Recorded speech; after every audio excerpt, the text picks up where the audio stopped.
Happy July, everyone. I am live once again, and welcome to the channel. Figured I wanted to start the month off with doing a live stream. Like I said, my goal was to do these more frequently. It's just time, which sometimes doing live streams is very time consuming. So I'm waiting for people to show up in the chat so you can let me know what's going on. I already put a chat in there to, post in the chat to let me know that you're here at least. You don't have to interact the whole stream, but just to let me know that you joined the stream and you just want to make it known that you were here. That would be greatly appreciated. So, how's everybody doing? If you're watching this on the playback, make sure you leave a comment in the comments section about your thoughts on this live stream or anything that you want to talk about. I figured I'd start the day or the stream off with kind of talking about how the day's gone. Last night and today, I've been paying a lot of attention to the NBA as free agency started officially yesterday, although contracts can't become official until like a few days later. So that's been occupying a lot of my time. And then, of course, today also was the WWE pay-per-view Money in the Bank, which is always an exciting pay-per-view, but I think they stepped it up this year because it was in London, and it made it more bonkers and crazy, and some crazy moments happened during the event, such as a surprise return by John Cena, which I wasn't expecting to happen. So that was a good thing. So yeah, that's kind of how my July has started, NBA free agency and watching Money in the Bank. I guess the topic of the stream, which of course we can easily go off topic, and right now my right eye is really blurry, and now it's not. Okay, so I wanted to talk about the movie or movies that I've seen in July that I really liked. And at this, July. I said July. I meant June. The movies that I saw in June, there was one that I really liked, one that I liked a little bit, and then there are a few that I saw for the first time that was a good watch. So my favorite movie in the month of June, I'm guessing July will be Mission Impossible Dead Reckoning Part 1. I want to say that's going to be the case, but I don't know. But my favorite movie, hands down, in June was No Hard Feelings with Jennifer Lawrence. I thought that was a really cute and fun movie. It was a lot of fun, and I really did enjoy the movie. It's kind of different. Like, it has kind of the same plot line as other movies do, but then there's more to it, and they do a little bit more with it, and it made me like the movie a lot more. Plus, Jennifer Lawrence gets nude, which is always a nice treat. So that's the movie that I saw in June that I really liked. The second best movie that I saw in June, as I have to check this text message here, would be Transformers Rise of the Beasts. I wasn't expecting much for that particular movie, and I ended up really liking it, but unfortunately for Transformers Rise of the Beast, it wasn't as good as No Hard Feelings, which I saw No Hard Feelings 2 times in the theater, and I actually kind of want to go see it again. It was a lot of fun. So, and then other than that, for the month of June, there were 3 movies of the Child's Play series that I had yet to watch. And now that I've watched them for a big live stream that's going to happen in July, and that will be on the horror channel Sledgehammer Horror.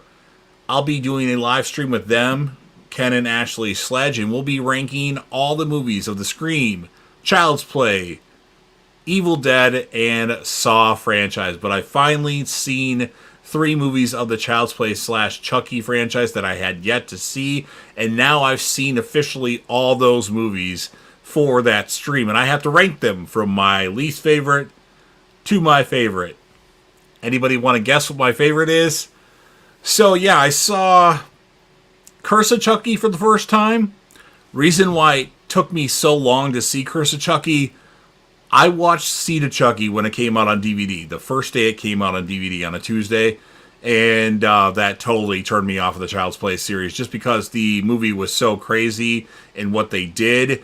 while it had some good moments, it just was completely crazy. Yeah, it went left field in that movie. So I didn't like it as much, and it kind of turned me off of the franchise. But finally, I had a reason to watch them all, and I must say I watched all the Child's Play movies over again because it's been a while since I've seen them. The original from 1988, Child's Play 2, Child's Play 3, Bride of Chucky, Seed of Chucky, Curse of Chucky. I watched Cult of Chucky, which was, yeah, that one wasn't as good. And then I also watched the Child's Play remake that happened with Mark Hamill as the voice of Chucky. And it was weird. I didn't like the look of Chucky, but the movie was okay. And I'm not quite sure what my Child's Play ranking is yet, but I'm very close to at least having a good indication of what it is. But I might need even to watch a couple of those movies again just to make sure, because I want to make a ranking that's not going to change right away. So yeah, I finally watched all the Child's Play movies so I can rank Child's Play, Saw, Evil Dead, and Scream, which most of you know Scream is, I hold very high. It's my favorite franchise of all time. So a lot of those movies will be higher ranked than Evil Dead and Child's Play. I am a Saw fanatic. I was really pumped when Saw was coming out every year. Not so much the case anymore as far as being a fanatic, but I still love all the movies. My customary drink of water. It's actually got some frozen water in here too, so you'll hear me crunching on some really small ice cubes.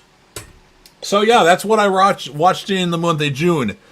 3 Child's Play movies, Transformers, Rise of the Beasts, and No Hard Feelings. And No Hard Feelings is my favorite movie that I saw in the month of June. So what I also wanted to talk about in this stream was movies that I would consider hidden gems that a lot of people don't talk about a lot. Now, some of them, maybe they do get a lot of people talking about, but I haven't heard it. But these are just movies that I would highly recommend if you haven't seen them. And maybe you have seen them and don't like them. That can happen. What can I say? I'm just making a recommendation. But I'm going to go on a quick break here to do something because my eyes are just giving me a lot of trouble. So I'm just going to show the screen, the thumbnail for a second while I make some adjustments.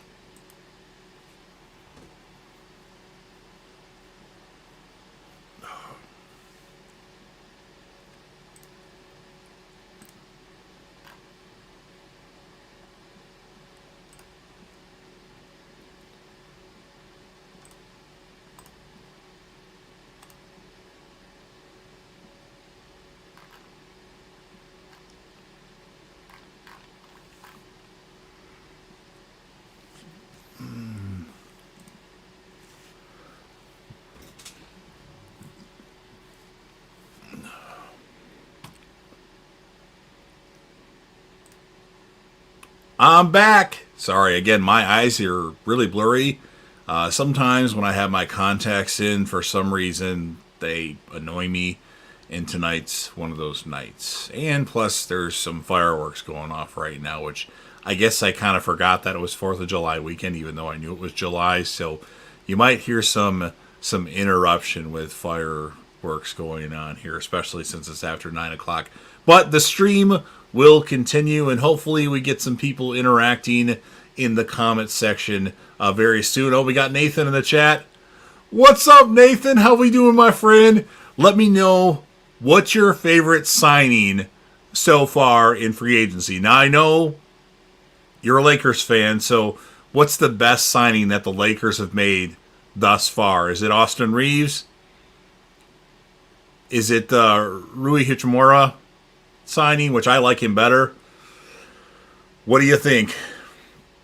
The Bulls, my team, they signed Javon Carter to a 3-year, $20 million deal. I think it's a good deal for a guy that they need. It's a need that they need, that it's a defender that can shoot the three. But ownership isn't really doing much aside from that, which really pisses me off. They could easily go into the luxury tax and make a lot more moves, and they haven't yet, which is really annoying because Jerry Reinsdorf and Michael Reinsdorf, but Jerry Reinsdorf specifically, has been known as a very cheap owner. And it to me, it seems like he only cares about the White Sox because the family owns the White Sox as well. And they've only went into luxury tax one time to sign Marco Bellinelli a few years ago. Well, more than a few years ago, like 10 years ago. And that was the one time they went into the luxury tax, which I'm kind of surprised they went into the luxury tax just to sign him. So Nathan, of course, is doing well. And Nathan says it's a tie between Rui Hachimura and Austin Reeves. I would go with Hachimura because it's a big guy that can do a lot of things, and he can shoot the three. Defend, shoot the three. Reeves, to me, is just a three-point shooter. I don't know a lot about him, though, so maybe he's a good defender, but I highly doubt he's a good defender. But hey, I might be surprised. But I only have one free agent to talk about on my team, where the Lakers are signing guys left and right. The Suns are signing guys left and right because they only can sign min deals with all the players that they have. They're on pretty much max deals with Bradley Beal, KD, and Devin Booker. And, of course, DeAndre Ayton, but I don't think he's on a max deal, but pretty close to it in terms of the money that he's been given, which I wouldn't mind DeAndre Ayton on the Bulls. I know sometimes he half-asses it, but I don't know. They just need a change. I don't like it when the team brings the same players every year. If you're only going to be a playoff team that gets eliminated early in the playoffs, assuming you make the playoffs, to me, the goal should be to win the NBA championship or have the worst record in the league. I don't want no middle ground, in my opinion. Reeves can get to the rack. Okay, so he can get to the hole. Is that what you're saying? Okay. Well, I don't know a lot about him. In fact, I didn't hear anything about the guy until the playoffs started. Then I heard all these comments about Austin Reeves. So thank you for educating me on him, and that's good to know. I still think Hachimura was good and underrated, and I kind of wanted the Bulls to get him last year when he was on the Wizards, and then the Lakers ended up getting him. What they give? They had all they had to trade was a second-round pick for him, wasn't it? It was something like that. Hustles, I'm a big leader of him. Okay, nice. All right, well, that's kind of what I think of NBA free agency. First of all, Fred VanVleet got one hell of a contract from Houston. Obviously, teams need to reach a certain amount in salaries that they have, so sometimes they go crazy because of that reason. But VanVleet got one hell of a deal. And, of course, I don't understand why Portland would sign Jeremy Grant to that ridiculous contract. I don't think Jeremy Grant is worth that much. Granted, the mid-level exception is going way up now anyway, so it's like $12 million for the mid-level. And Jeremy Grant's making, like $30 million a year now. I think Jeremy Grant's like a $22 million player, in my opinion, although he has improved quite a bit. Yes, overpaid for Fred VanVleet. Yes, I will definitely agree with you on that. But yeah, Jeremy Grant getting that bag from Portland, and a lot of people are calling them the Blazers now. Did they officially change their team name to the Portland Blazers, or people just don't want to say Trailblazers? Because Trailblazing is pretty cool in my opinion, and my freaking eyes are getting really blurry. Well, they've been getting blurry. It's pissing me off. Maybe I need to change my contact. Sometimes it happens, but yes, Grant was also overpay, and I don't understand why they did that, especially if Dame isn't coming back to Portland. Like, he's already demanded a trade. They got a lot of young assets on that team as well, with Scoot Henderson, Shaedon Sharpe, and Anthony Simons, which I wanted the Bulls to get Anthony Simons if they were going to trade him Zach LaVine. But that's obviously not going to happen, I think. Unless the Bulls somehow get Dame, which they would probably keep Zach LaVine. But anyway, that's NBA free agency. There's not many good free agents on the market this year because everybody kind of re-upped. So when Fred VanVleet is the best free agent available to some, it's not a very entertaining free agent class, but little deals can be good. And as a Bulls fan, I want the Bulls to get Mo Bamba for all of you that end up watching this stream. Big fan of him. I know he sometimes isn't consistent, but I feel like giving him a multi-year deal, because we don't know if Andre Drummond's going to come back next year, and pay him a little bit, like $3 million a year. That way you have a backup for Nikola Vucevic, as he's back for at least 3 more years unless they decide to trade him at midseason.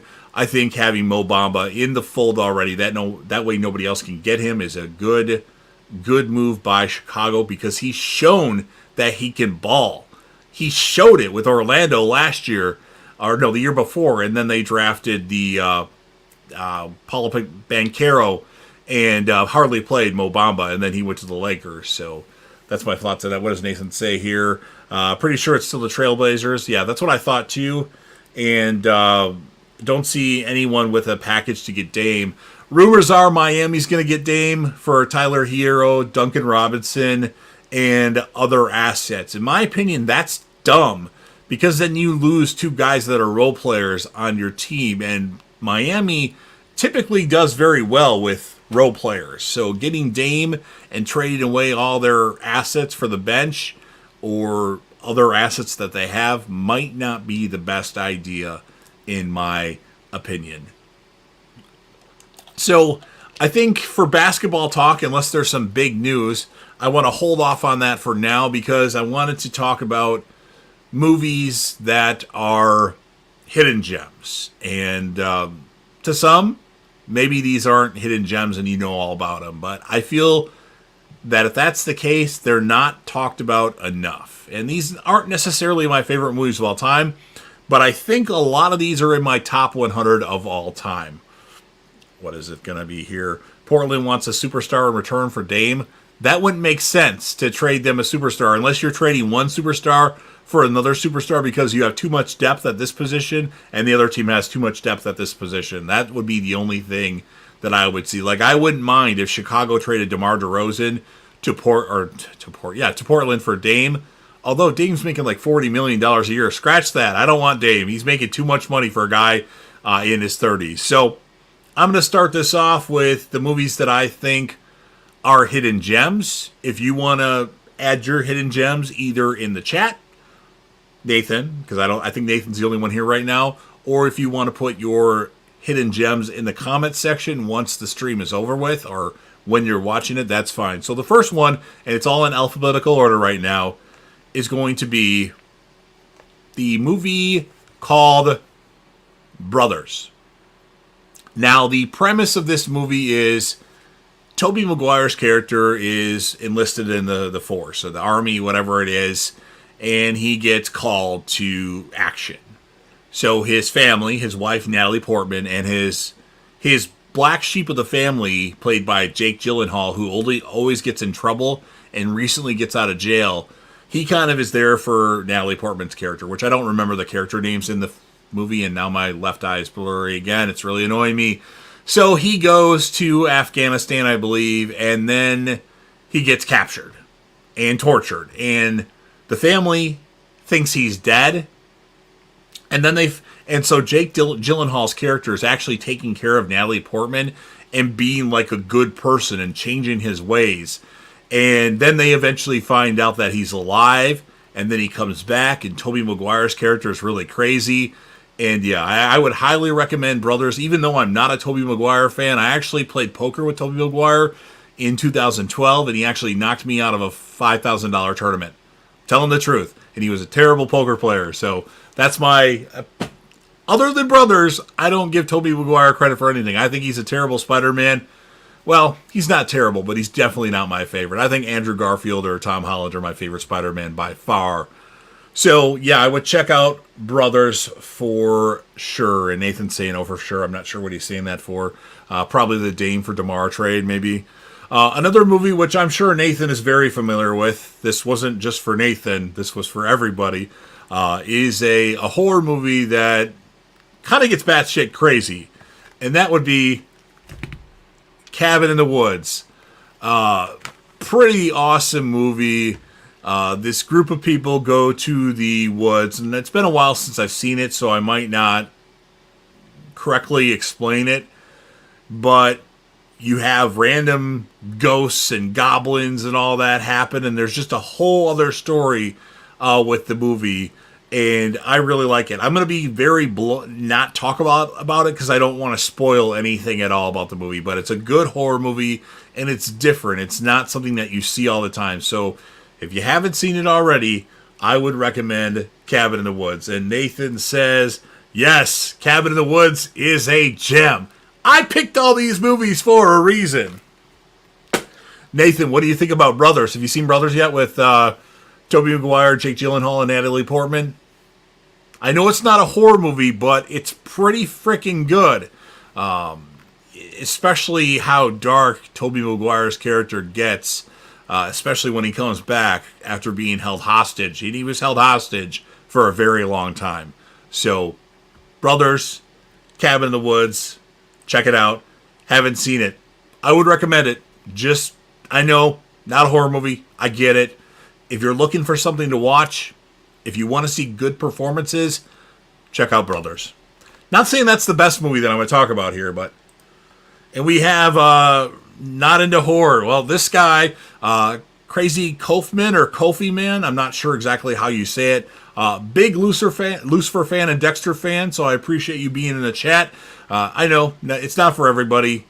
I took a long break from horror for a while because there wasn't really good horror movies in the early 2000s, and just got back into it in the last 3 years. So I'll check it out. Is it streaming anywhere? Whoop. Crazy Coffee Man. Okay. Gotcha. I'm glad I know that because I've always wondered that. I do not know if it's streaming anywhere. I meant to look up where all these things are streaming. I'm sure if it's not free on Amazon, you can get it for $3.99. If you don't want to pay $3.99, don't blame you. I will research it if you want me to, and I will find out how you can watch Brothers, assuming you are able to watch it. And I feel stupid because I've been saying Crazy Coffee Man for all this time. So Crazy Coffee Man. Okay. That's good to know. And I'll let you know I just watched the Lucifer Season 3, Episode 1. And I'll probably watch Season 3, Episode 2 sometime tonight or early tomorrow. Just to give you a heads up because he's a huge Lucifer fan, and Dexter, of course, too. Brothers sounds good. Yes, check out Brothers. Even though I'm not a Tobey Maguire fan, this is the one exception. And I'm going to let you guys know something. I'm going to turn on my air conditioning. It has a rattle, and it might sound really loud. So let me know if it's not an issue, because it's hot in here, and I'm starting to perspire a little bit because it's too hot. My temperature shows 83 degrees right now in my room, so... Yes, my room gets extremely hot in the summertime. Yeah, let me know what's in on streaming, and I'll be down to check it out. Yeah, definitely. I'll look into it. I'm sure it's available on Amazon. It just depends if you can watch it for free or it's for $3.99. But I'm you know what? Actually, I'm gonna look it up right now and see. Well, at least for Amazon. Bear with me a second here. All right. And let me know if you can hear the air conditioning right now that's going on in the background. It shouldn't be too bad, but this Blue Yeti mic I have picks up a lot of shit. And I know I can adjust some stuff on it to not have that happen, but I haven't played around with those things yet. In fact, I think I threw out the instructions to do that, but I'm sure I can look it up. So bear with me. I'm looking up Brothers. I get distracted by random things that pop up. Brothers. Prime Video, unavailable. It says it's on Prime for $3.99. That's the only thing I can look up at this moment. So if you want to see Brothers, check it out for sure on Amazon for $3.99. If you don't want to pay for it, I get it. Maybe if you send me your information, like address, I'll buy it for you and send it to you if it's still available to buy, which I'm sure somewhere it is. Because I do shit like that. So, yes, check out Brothers. Okay, what we got? We got Chris in the chat. Yes, there's that movie he likes, Shredder, that I'm supposed to check out. That the year says 2003 on IMDb, or I don't even remember what the specifics were, but it's on the list. Mid-July is when I don't have a lot of things I have to watch. Man, I don't know what man stands for. Same for me, Lucifer Season 3, Episode 2 tonight. Okay, yeah, you know what? I'll make a point to watch that at some point tonight before, probably right after I do the stream. I have to do some laundry, but it's like socks, so it's not like I have to pay a lot of attention to it. All good, man. Turn up that AC. My room in the same way in the summer. It's a damn sauna. Yeah, it's hot in here. That's for sure. And I'm a big guy in height and weight, so I get hot really easy. In fact, when I was young, like when I was in high school, even I was what? I actually graduated at 5'7" and only weighed like 140 pounds. I had a six pack, and I sweat like crazy. And now I'm 6'3". My weight, well, it's out of control. It's definitely doubled than 140. I'm a large man. I'm like a bodyguard looking guy. But I've always sweat crazy, whether I was skinny or whether I'm this monstrosity that I am now. So, yeah. I heard Sidney Prescott might return in Scream 7, but it's still rumored. I mean, it depends on what route they're going to go for Scream 7. If Scream 7 is going to be the last Scream in this Scream that we know, I would be shocked if Neve Campbell doesn't return for Scream 7. If it's not, maybe they'll prolong it again. I do believe, and spoiler alert, because I might spoil something that may or may not come true, I do believe that Stu will end up being alive in Scream, and that's going to be the final confrontation, is Stu and Sidney. Not exactly sure how all of that will go down, but I'm pretty confident if this is going to be the last Scream with all these people, even the core four, which not sure if they would come back or not for more Scream movies, then we will definitely get Neve Campbell back. Sounds fine, not too bad. AC not bad. Okay, perfect. Thank you, Crazy Coffee Man and Nathan. Definitely don't want a stream where the air conditioning is completely coming over the mic where it's hard to hear me. I sweat standing still. Now, people make fun of me because, let's say, there was a bar that I would go to that was down the street from my house, like a block or two, block and a half. I don't know how long it was, but it was a ways, but not far where I could easily walk. And I'd always Uber there, just so everybody knows I don't drive. Yes, I don't drive. I didn't get any trouble or anything like that. I just never wanted to drive, so I always Uber places. Or I used to take the bus, but I haven't taken the bus since March 20th of 2020. But people would always say, why don't you walk there? I'm like, well, here's the thing. If I walk there, I'm going to get there and I'm going to be soaked and wet in sweat. Even if I walked for a minute. Literally, if I walk a minute, whether it's winter or summertime, I'll be sweating. Not as bad, but especially if it's hot out, like right now, I'll be sweating up a storm. So yeah, it's like a genetic thing, but my dad doesn't sweat, but I do like crazy. Other than that, I don't have any health problems other than being a bit obese or anything. I don't know. It's just a genetics thing. I don't know anybody else in my family that sweats like I do, but I sweat. What can I say? Oh, my jaw would drop if Stu returned, man. I'm pretty confident, Nathan, at some point we will get Stu back and Scream. It's just a hunch. All right. So, continue with your comments. I'm going to keep going with the movies that you should watch that are kind of hidden gems in my opinion. And I'll randomly go to the comment section or the chat to smell what the chat is cooking. So, Ken of Sledgehammer Horror says, let's catch up on the chat. I'm going to say, let's smell what the chat is cooking. Next one, Draft Day. Good movie, especially if you're an NFL fan. I think it's a hidden gem because I don't hear anybody talking about it. It's Kevin Costner who is in charge of the Cleveland Browns, and he has the first pick, and he doesn't know who to pick, and he does all these crazy things, and it's just really fun. It does actually have some people that you wouldn't expect in it, like Chadwick Boseman, rest in peace, is in it as well, and he plays one of the people that could potentially be drafted. I don't want to talk too much about the movie because I don't want to spoil anything at all about it, but I think it's a lot of fun, especially if you're a football fan and get into the whole NFL draft thing, which I don't like the NFL draft. I'm not a big football fan. All I care about is my fantasy teams. I would highly recommend Draft Day with Kevin Costner. Dennis Leary's in it. There's lots of P. Diddy, Puff Daddy, whatever the hell you call him now, P. Diddy, Puffy, Puff Daddy. He's in it as well.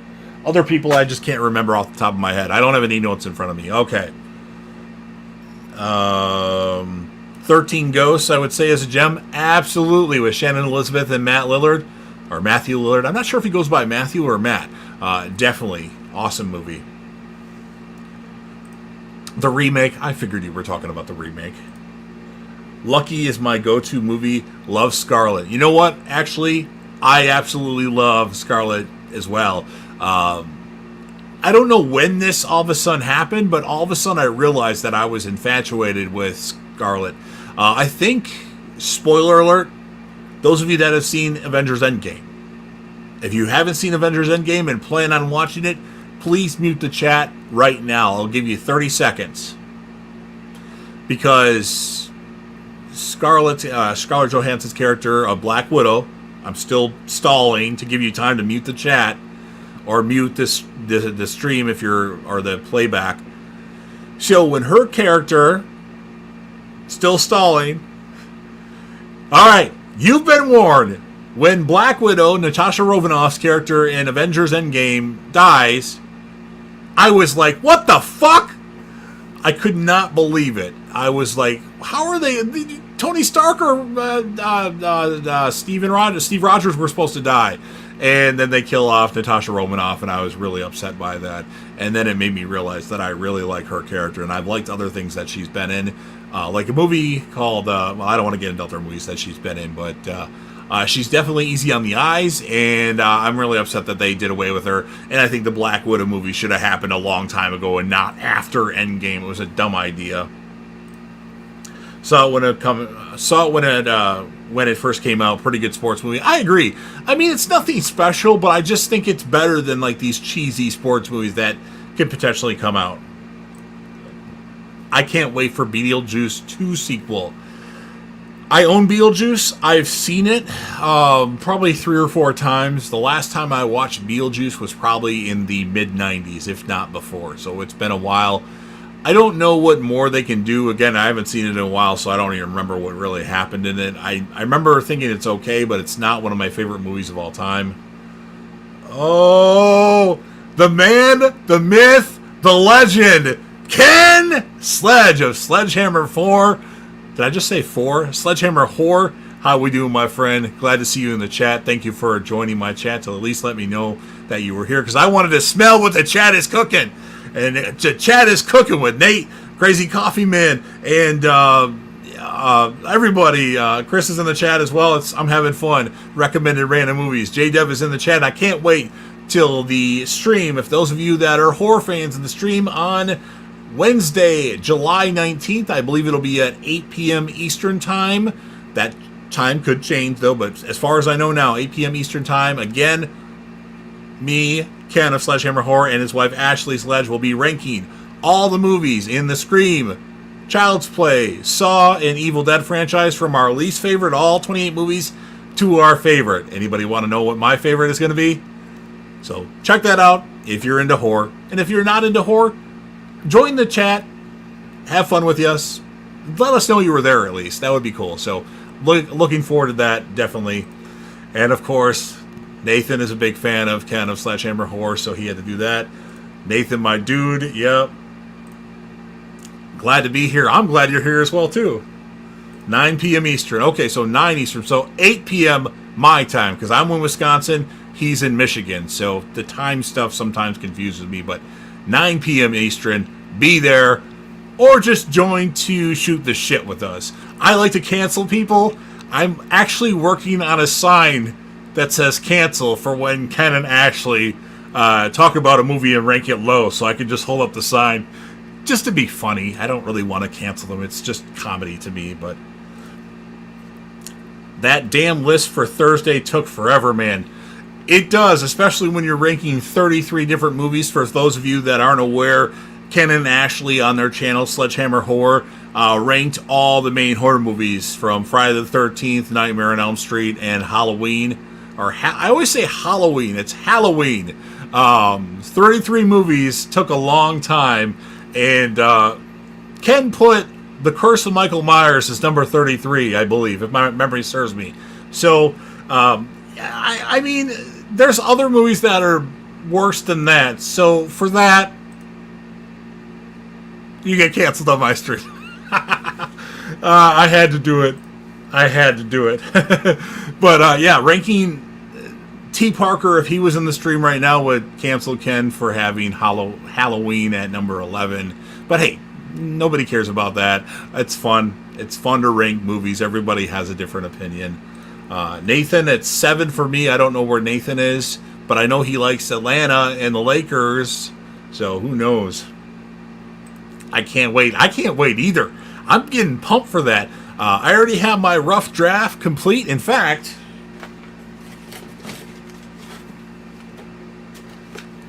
well, I'll show it quick. There you go. That was my rough draft. That could change by the time the stream happens, but there's my rough draft. We wouldn't have it any other way. Yep. I think Ken's saying that because I canceled him on my stream. Oregon. Okay. Cool. We're all over the place. Way out there. I'm in the middle. Well, Ken's kind of in the middle too, so there's that. All right, so I'm going to just keep with the chats. That's fine. I'll acknowledge them eventually. Continuing on with the random movies that I think are hidden gems that not a lot of people talk about. As I get hard-jarred here. Oh, we got another comment from Crazy Coffee Man. Beetlejuice sequel. Why? My thoughts exactly. But hey, if you want to see Beetlejuice 2, that's fine. To me, the movie isn't as memorable, but upon a rewatch, maybe I'll think it's this amazing movie. I know Michael Keaton's performance was amazing in it, but I don't know. It didn't stick with me, but it has been a while since I've watched it. Probably since 95 or before. I don't remember when it came out. Maybe it was 91 it came out. So maybe I saw it in like 96 or 97. Money. I'm not sure what he means by money. You see that damn cast they got for Beetlejuice 2? I have not looked into that, if that's who you're talking about or you're talking to Ken about it. Anyway, continuing on. Again, I'll acknowledge the chat. This movie, I'm sure everybody's heard of, but I think it's not talked about enough, so I'm going to talk about it. And that would be Enemy of the State. An awesome performance by Will Smith. You also have John Boyd in the movie. You also have Gene Hackman. And with how crazy it is with surveillance these days, this movie is awesome. Will Smith is one of my favorite actors of all time. I don't care if he slapped Chris Rock. It's uncalled for, but shit like that happens all the time. I don't think they should make that big of a deal about it. In my opinion, it seems staged to me. But aside from that, I think he's my number 2. Does anybody even know who my number 1 is? Leave that in the comments section or the chat. Who knows who my favorite actor of all time is? What we got here? Let's see here. Sign Me the Hell Up. I don't remember what that was for. I'm excited to see Jenna Ortega, Keaton, and Winona Ryder in the same flick. That's why they're doing Beetlejuice 2. Okay, money. All right. Shark Night, gem, super fun shark film. Never saw it. Just saying, let someone say something like that about Ashley. They're lucky if it's just a slap. LOL. What? Are you talking about money? If somebody said that about Ashley? I think I missed something here. Or are you talking about hidden gem? Ashley, well, never mind. I'm not going to say anything. Maybe that's what he's talking about. So, yeah, Enemy of the State. If you haven't seen Enemy of the State already, it's a great performance by Will Smith. Gene Hackman, in one of his last roles that he did. He's still alive. It's just been forever since he made a movie, and I believe that was the last movie he did, or one of the last movies he did. Who knows? He's in his 90s now, so maybe he'll show up again in something. But it's an awesome movie, especially with the surveillance and the crazy stuff. And it's got like a lot of random people in it that you'll be like, hey, I know him. Like Jack Black's in it, Seth Green's in it.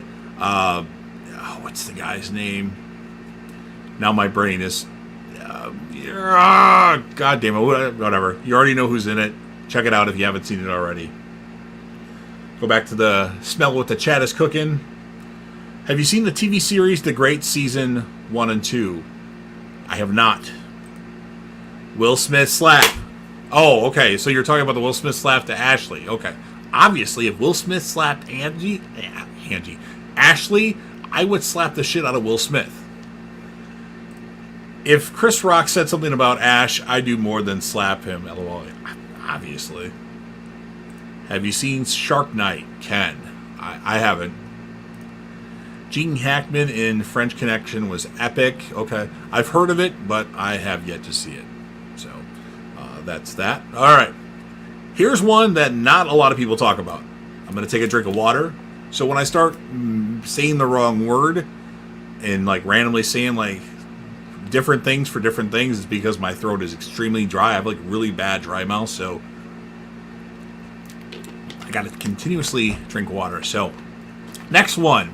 Not a lot of people have heard about this one. Felon. Stephen Dorff. Val Kilmer.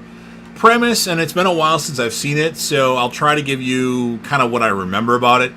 There's an attempted home, like a robbery at a house of Stephen Dorff's character and his wife, who I believe is played by Rachel Tincone, or I don't remember how to pronounce her last name.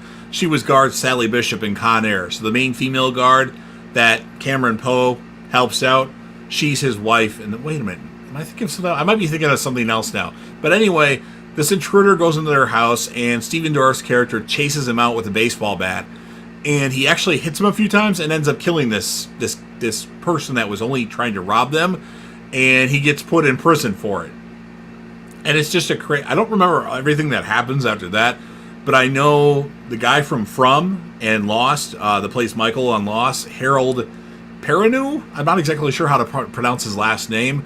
But he's like the prison warden guard, and he's just a complete asshole. And then you have Val Kilmer, that's like this, this prisoner that's been there for a long time that helps Stephen Dorff's character out. It's just a it's not fun. It's just a fucked up movie that's really good and a great performance by Stephen Dorff. A better performance than Blade and I believe The Gate he was in, a horror movie. So there's that. Let's smell what the chat is cooking here. All right, I haven't, Nathan. He's responding to Shark Night there. Have you ever seen Riders of Justice? I have not. I don't recall that. Is that a movie or a TV show? And The Great? I have not. Keep hydrated. Yes. Always keep hydrated. Let's see what the temperature in my room is right now, actually. So we're at 79 now. So we went from 82 or 83 to 79. So I'm not sweating anymore, but it's still hot and my mouth still gets dry. Have you ever seen the amusement park movie? No, I feel like every movie that you ask me if I've seen, the answer has been no thus far. So I apologize for not being up to date on all these movies, but I have not. At least not that I remember. Amusement park is dope. Absolutely. And Chris, if you're a fan of anything horror related, you really need to subscribe to Sledgehammer Horror. Ken and Ashley Sledge are awesome horror creators, so if you're not subscribed to their channel already, I would highly recommend subscribing. So Ken does a series, an ongoing series, like 3 videos a week on My First Horror Movie, where he does interviews with random celebrities, content creators, and just talking about their first horror movie and what is their favorite horror movie now. So that's always good. They have a didn't see it coming, where they talk about a movie where something crazy happens that they didn't see coming. And they have a in defense of, which today he just did an in defense of Halloween Ends with Rob and Kaylee of that horror couple, which I did watch. I did not comment on it yet because I have mixed feelings about that movie. I'm not a fan of Halloween Ends, unfortunately. I don't think it's the worst Halloween movie, and if you're watching, Halloween Resurrection is still the worst Halloween movie. But yeah, so they defended, a lot of people don't like Halloween Ends, and they gave reasons why it's not that bad. I would probably rate Halloween Ends probably a 5.5 out of 10, so I'm kind of where Ken is. I hated the beginning. Well, I liked the beginning.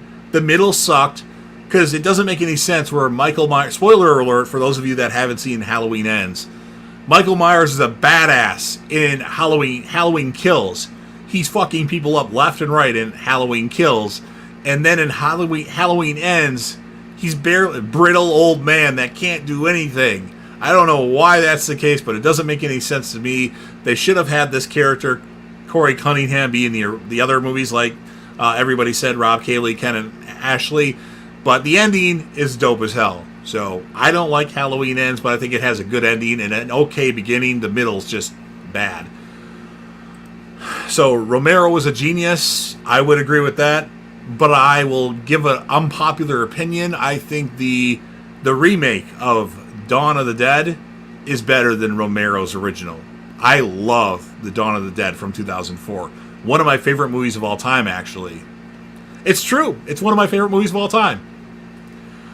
It's number, I think, 16 on my list. Have you all seen the series Sherlock with Benedict Cumberbatch? I have not. I don't know if I would get interested in it, but anybody else in the chat wants to comment on that, they can. Ken's doing that.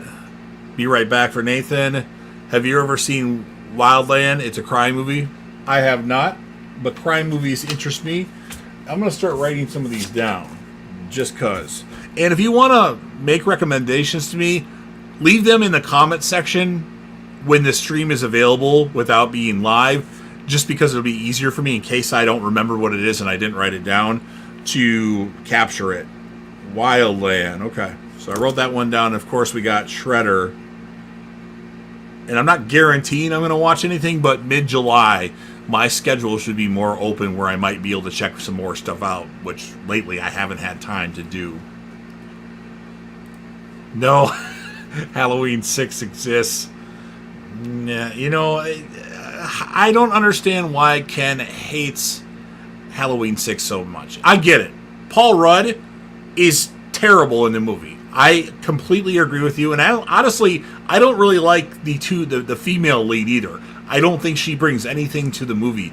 But how intense it is, the atmosphere, the cinematography, I think that is really good, which makes it better than Halloween Ends, in my opinion. But just for the hate of Halloween 6, The Curse of Michael Myers, there's Ken gets canceled again. I hate to do that to Ken because he's such an awesome guy, but the hate for Halloween 6 is just beyond me. I'm interested to see if Ken had to do a top 10 least favorite horror movie stream, which I'm sure he probably has done already. I just didn't catch it. What he would think about that. What would be number one on this? Would it be Halloween 6? I mean, Friday the 13th Part 8, Jason Takes Manhattan, which I know wouldn't be number one because it was actually higher in his Friday the 13th ranking. To me, that's one of the worst horror movies of all time, just because it's so, terrible compared to the other ones. And they have a lot of bad movies, too. I completely agree. 04 is a superior film. Superior film, absolutely. I love From the Dawn of the Dead 2004. These movies just made the list. Ken's list of movies that he wants to watch. Nathan makes a comment of Halloween 6 is dreadful. Well, for that comment, unfortunately, Nathan, you just made the canceled list. Let's see here. Have you ever seen the Steven Spielberg's The Fabelmans movie? I have not. I know that Sean Chandler of Sean Chandler talks about, Sean Chandler Plus, and Real Creators also talks about that movie being amazing. I have not. I'm not sure if that would be a movie that I want to take the time to watch, but certainly it's something that, if I have nothing else going on, maybe I want to throw it on, but I don't know if I'd watch it or not. The Town That Dreaded Sundown remake, underrated remake. I don't think I've seen that. See, when I was younger, I was raised on horror movies. All my mom would watch is horror movies. Her and her friend Dave, it was just her friend. He'd always come over to our house and spend the night, and they'd watch horror movies, and I'd watch them with them. So I'm sure all these movies that are older, I saw, a lot of them I don't remember. Like all the 70s movies and early 80s movies, but I remember my first horror movie experience. I was at the theater, in an outdoor theater. It was a double feature. My mom took me there to see Ghostbusters. Well, I slept during that. I saw some of it, but I slept mostly during that. But I was watching the second one, which is Friday the 13th, Part 4, the final chapter. That's the one. That was the first experience that I remember. I'm sure I saw other horror movies before then, but that's what I remember.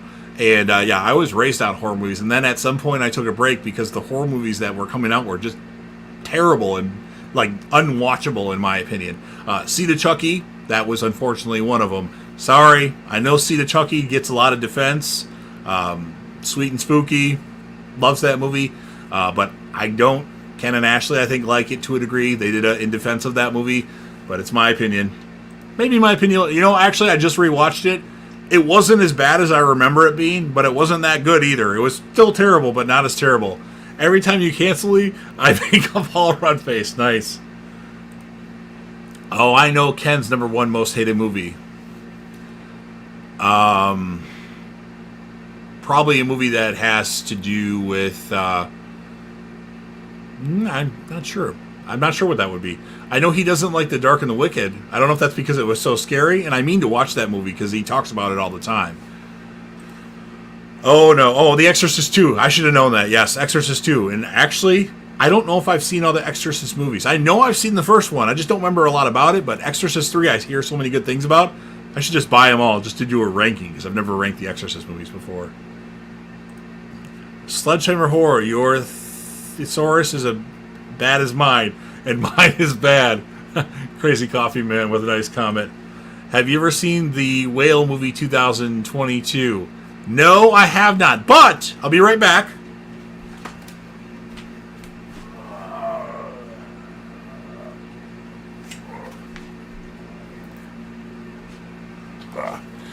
I did buy it with the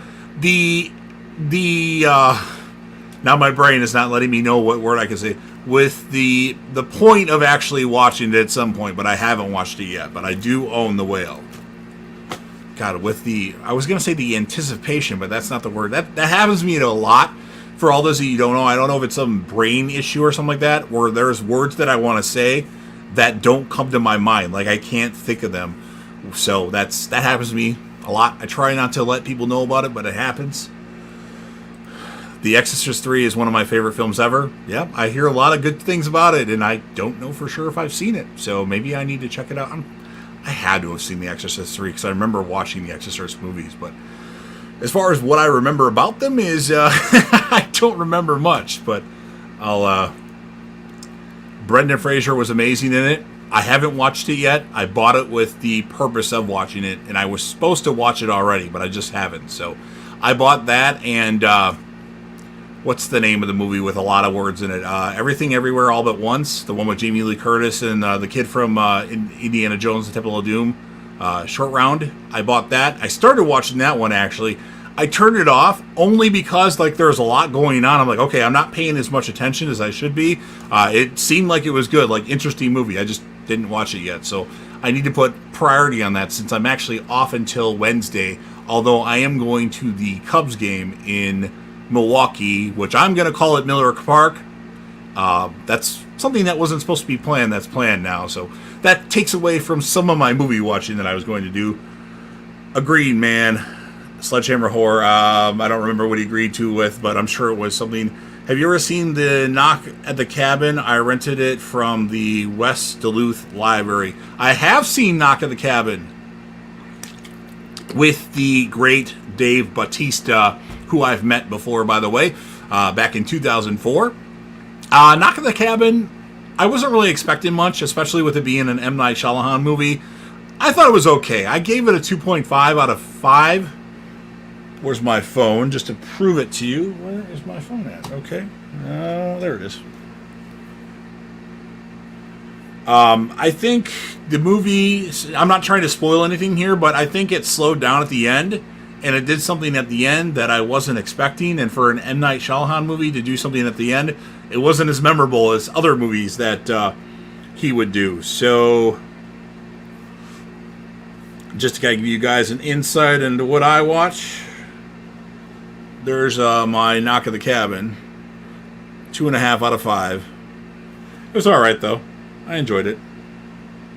I think it fell off at the end, and that was my issue with it. Surprisingly, I didn't buy it yet, so maybe I need to get on that. I really, really liked Knock at the Cabin, actually. Dave Bautista shocked me with how great his performance was.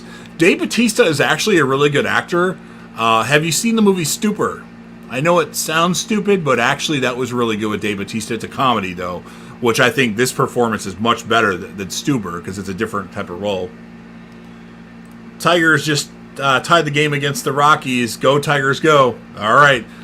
Looks like Javi Baez might have got hot at one point. I don't know if he got cold again, but that's good for the Tigers. All right, since I caught... No, I didn't catch up on the chat. I haven't. Please text me that title. Okay, I'm sure Nathan and him are talking right now. And Cry Wolf, underrated film with young Jared Padalecki's 2000 slasher. Cry Wolf. I think I'm thinking of Beowulf, but Cry Wolf. I'm going to write that one down just because. And actually, I should put Knock at the Cabin in my shopping cart right now because I usually buy every movie I watch. If not buy, like I buy a lot of movies even if I haven't seen them, and I think that's a movie that I should own since I've seen it. All right. What do we got here? I went to go see the new Indiana Jones and the Dial of Destiny tonight. It was okay. It wasn't what I thought. I would have been high on the other 4 on DVD. I would have been high on the other 4 on DVD.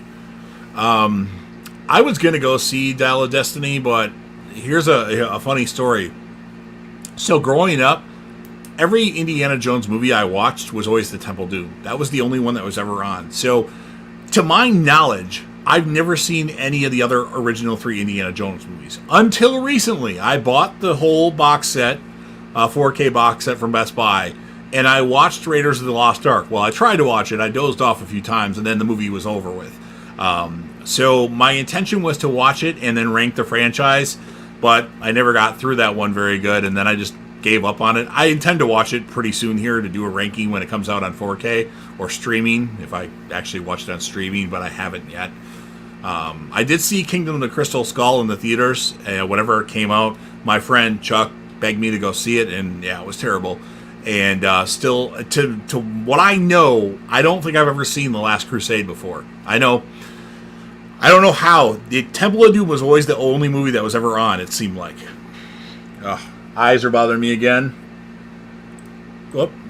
Everything all at once lost me. I suppose I really pay attention next time. Yeah, that's a movie that I thought was good. I didn't watch much of it. The guy was in the closet, or no, it was a girl. I don't even remember. I just know I'm like, I need to stop this because my mind is playing with my phone and watching the movie at the same time. And for that, since it's an Oscar-winning movie, I need to not do that. Or at least Jamie Lee Curtis won a supporting Oscar or whatever it was. I'm holding Kemley. Text me stupor. Okay. Yeah, I'll text you stupor. That's fine. Multitask here.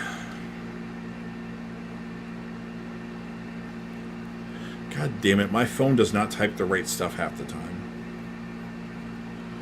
I wanted to get a new phone, but I don't want to get a new phone every year, so I'm just going to wait for the Galaxy 24 to come out next year.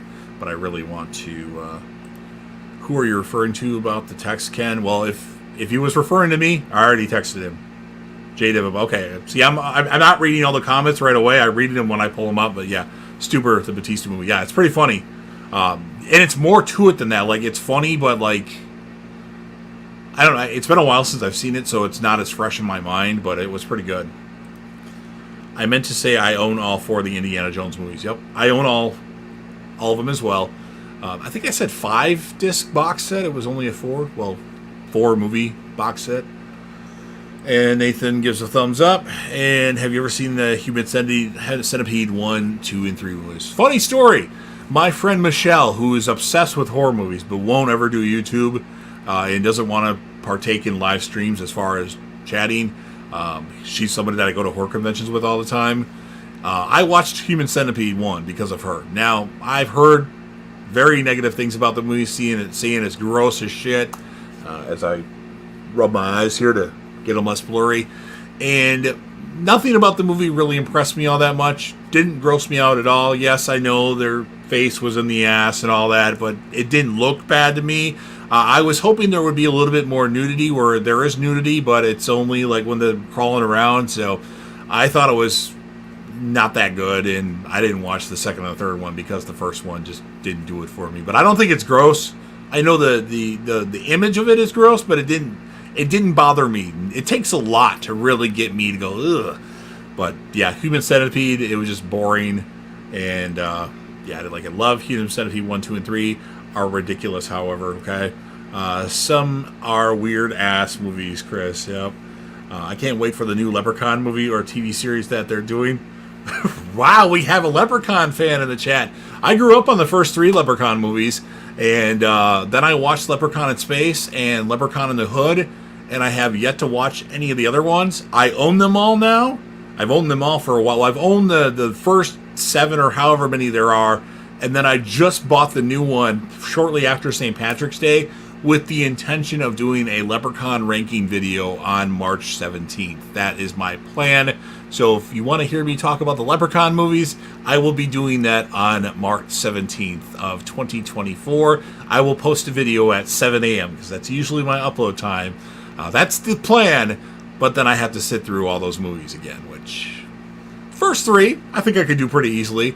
I would say, without rewatching them, and I haven't seen them since, well, it's been a long time, Leprechaun 3 was my favorite. Funny enough, the last Leprechaun movie is a sci-fi original, is my absolute favorite. I've heard good things about the last one. Is my eyes are taking turns being blurry.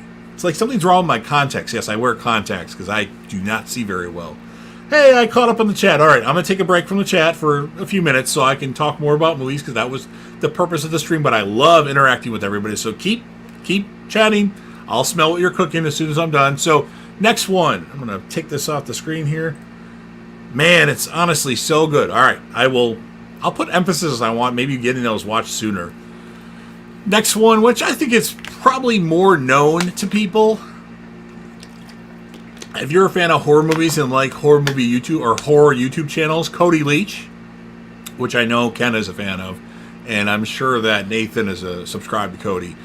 He knows a lot about this movie and he talks about this. I watched this movie when it came out, so I'm very familiar with it, and that would be Frequency. Now, the premise of the movie is a little far-fetched, where something's going on with these radio waves where this person can travel back in the past.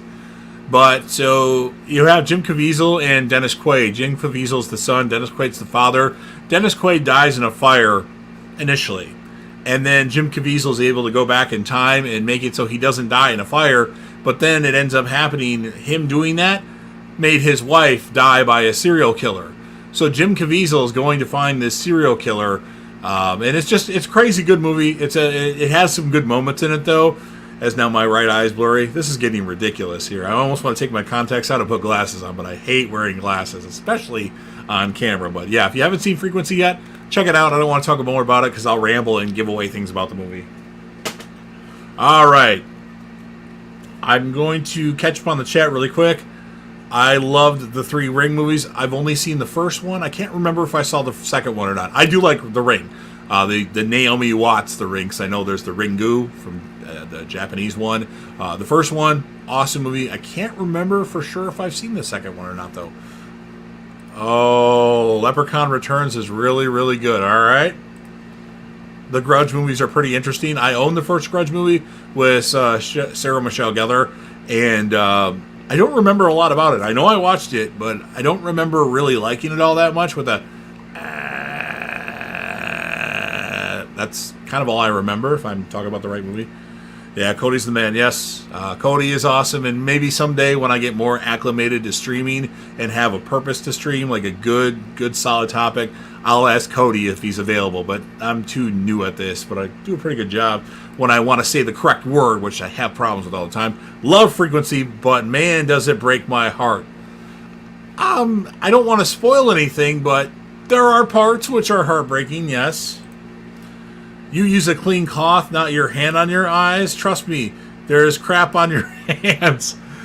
And I have this weird issue where I have I don't want to talk about it, but yeah, I'll have liquidy stuff go right here all the time, and they subscribe to or prescribe me all this shit, and it costs $90 to get and all that. And this is a few weeks ago. I'm kind of broke until July 7th. So I didn't even go to Walmart to get my prescription for it. But yeah, it's a minor thing, but it's causing my eyes to get gooey stuff in it. And I don't want to go into details, but it's weird. It doesn't hurt or anything like that. It's more of an annoyance. But right now, they're just dry and that. So anyway, The Ring is my favorite PG-13 flick. Is The Ring rated PG-13? I'm assuming it is with your comment. Have you ever seen the Banana Splits horror movie? I have not. I'm sure Ken has. Banana Splits is so good. Yes, Chris, make sure you're subscribed to Sledgehammer Horror. He does live streams all the time. If you're watching my live stream, which you've watched both of them, you definitely want to check out Sledgehammer Horror with their rankings. Awesome. Have you ever seen the Hunt horror movie? I have not. The Meg, another underrated shark movie, really have a great time with and can't wait for Meg 2, the Trench Coat. I saw the Meg. I thought it was okay. I don't know if I'm going to see the Meg 2. It's not something I could really rank. I mean, what's the point of ranking two movies? I will say my favorite shark movie all time is not... Deep Blue Sea is my favorite shark movie of all time. I'm just going to say that if we're talking about sharks. But I don't know if I'm going to see the Meg 2, but I did see the Meg. I will see it eventually. I just don't know if I'm going to go to the theater to see it. Was the Hunt the super political movie? Have you ever seen C for Me horror? Have you ever seen C for Me horror movie? I have not. Lost After Dark movie is pretty interesting movie. Okay. I can't wait for the Meg 2. I love the first one. It's so over the top and action packed. Speaking of over the top, for those of you that give the movie over the top some hate, I don't think I saw it in the comment or the chat, but over the top, or I should say Sylvester Stallone is my favorite actor of all time. He always will be. There's nobody that's going to top him.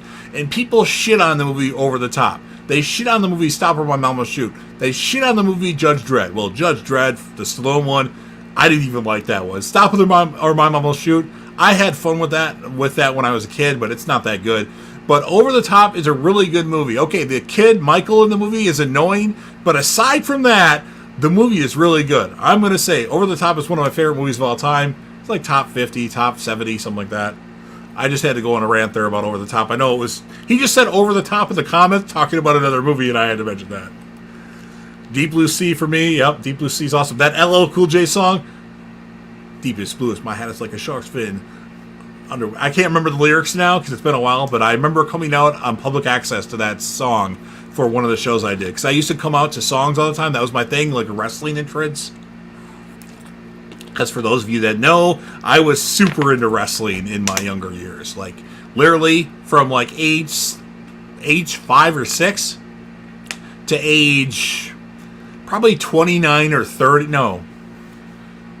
33, 34, I don't remember exactly what it was, but I was like obsessed with wrestling. And then I've slowly distanced myself. I did watch Money in the Bank today, though. I watched that, but I'll occasionally tune in.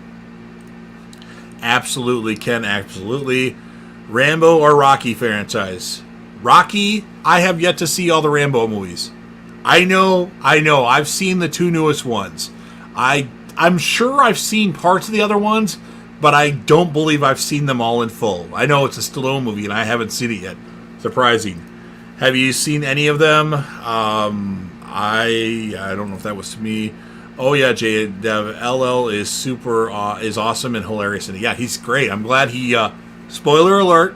I'm going to talk about Deep Blue Sea for about 10 seconds, so I'll give you guys 30 seconds to turn off for a second. You know what? I'm not going to give you 30 seconds. The fact that LL Cool J lived in the movie made me very happy because I thought he was awesome in it. Have you ever seen that Midsommar horror movie? I have not. I know a lot of people that really like Midsommar, and I have yet to see it just because. So, all right. I caught up I smelt what the chat was cooking. Now I'm going to talk for a few more minutes. I know a lot of you in this stream have already seen this movie. Well, at least I know Ken probably has, and I'm sure Nathan has. But to Crazy Coffee Man and Chris, maybe you haven't seen it.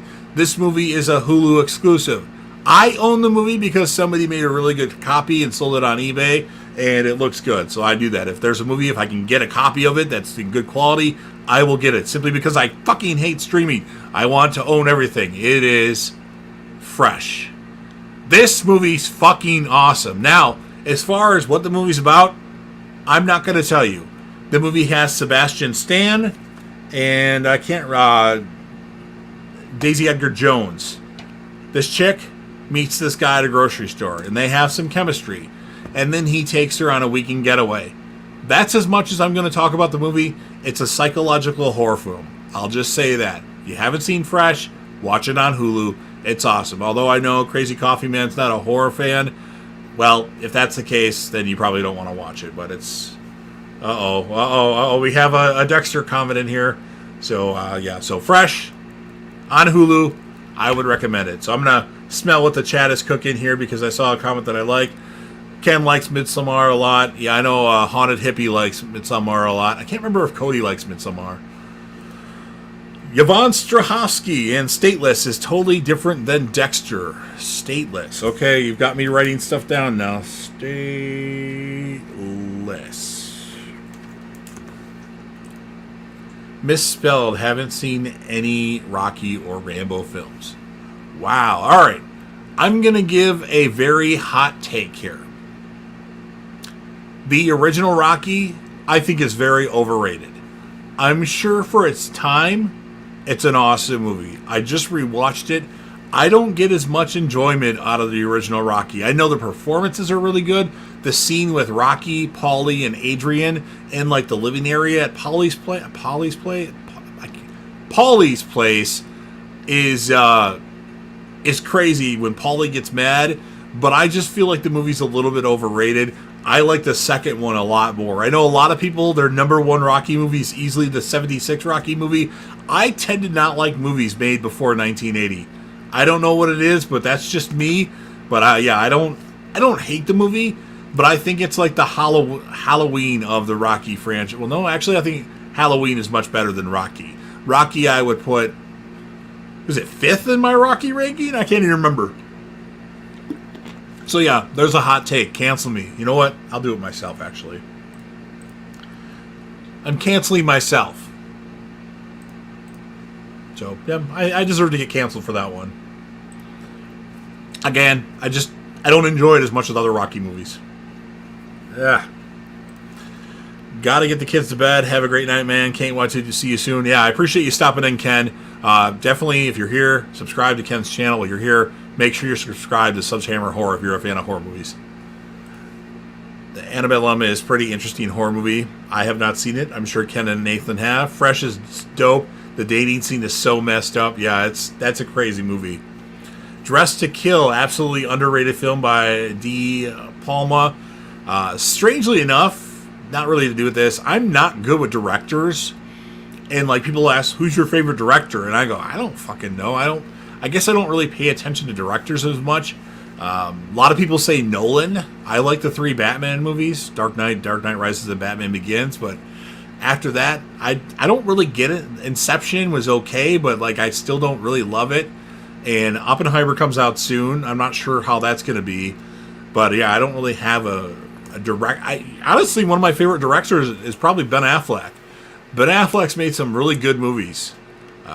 Yes, The Town. My brain just took a break here. Air and Argo, 3 off the top of my head that I really like. So yeah, I don't rank directors. Maybe I should though. Maybe I should get more into who's directing things. Dead Silence is a pretty interesting horror movie. I have seen Dead Silence. I don't know if I watched the whole movie. That's the one with Donnie Wahlberg, right? I don't remember a lot about it though. Ugh, God, eyes are just terrible right now. See you, brother, at Sledgehammer Horror. Have a good night. Or have a good one, I should say. Yes, Ken, thank you for joining the stream. I really, really appreciate it. Antlers, horror movie is very interesting. I actually started to watch Antlers one time. I had a date night at my house with one of my sweethearts. And then she wanted a back massage. And yeah, that's not a good thing when there's a movie going on. Because then the movie has to take, second fiddle to what's going on. So yeah, I started watching it and then never finished it. I know Ken really likes Antlers from what I remember. Nathan says Dead Silence is great. Chris says, have you ever seen Revenge? It's almost like the I Spit on Your Grave movies. I have seen I Spit on Your Grave, the remake one. I did not see the original. Not a fan of those type of movies. They're not for everybody. It's kind of like, I don't know. I don't like it necessarily. I just watched it because somebody said you really got to watch that, and I didn't like it. It was nothing special. All right, since I smelt what the chat was cooking, back to my random hidden gems. Now, this is another movie that Cody Leach talked about that I'm like, this might be good. And that is, it's called The Girl Next Door. Focus, damn it. I like this movie a lot. Elisha Cuthbert is hot as hell.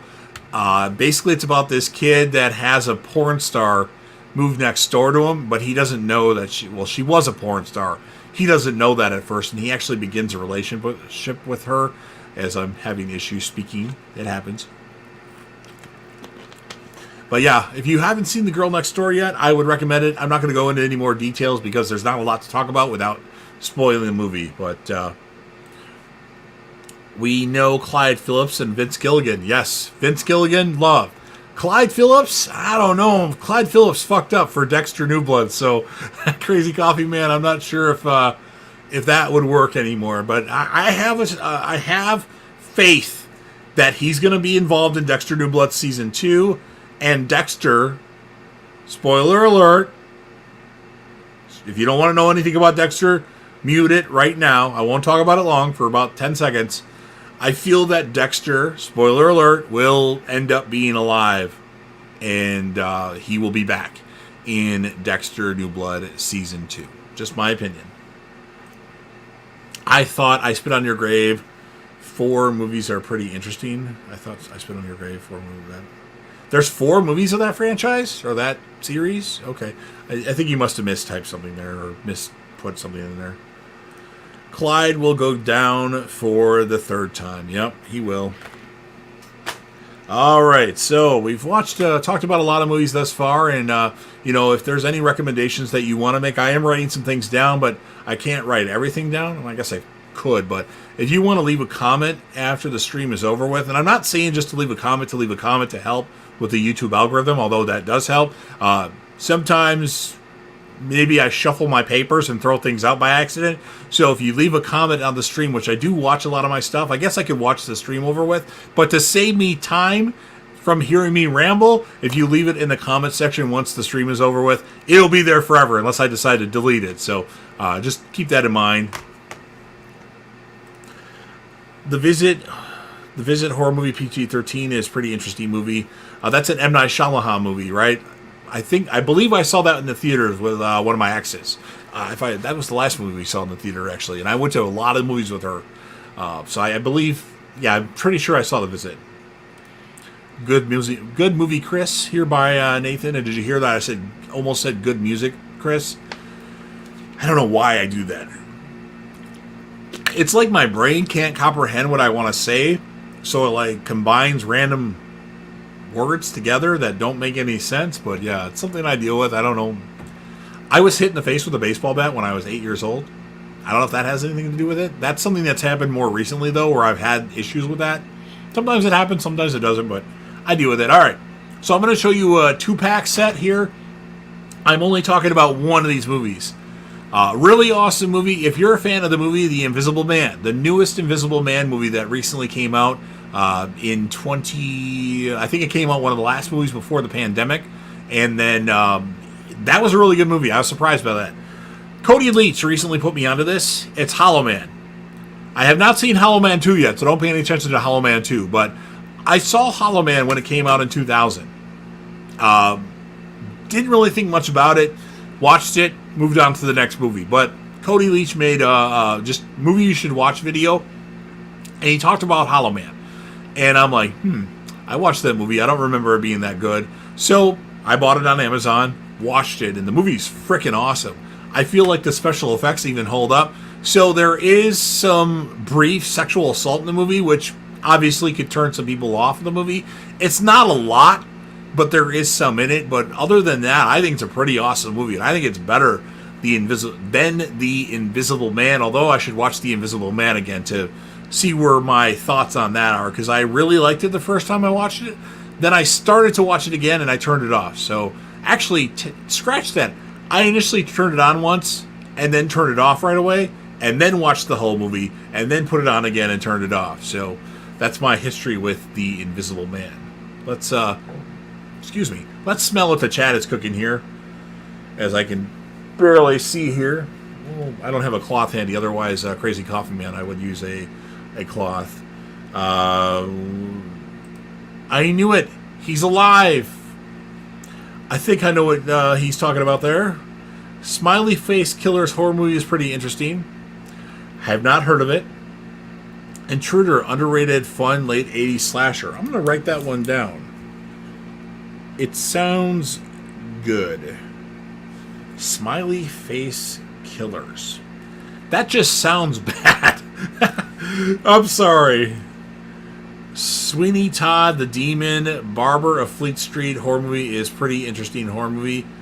You talking about the Tale of Sweeney Todd, the Johnny Depp one? I saw that one, didn't really like it. The Demon, I'm not sure what that is. Barber of Fleet Street, not sure what that is. The Demon.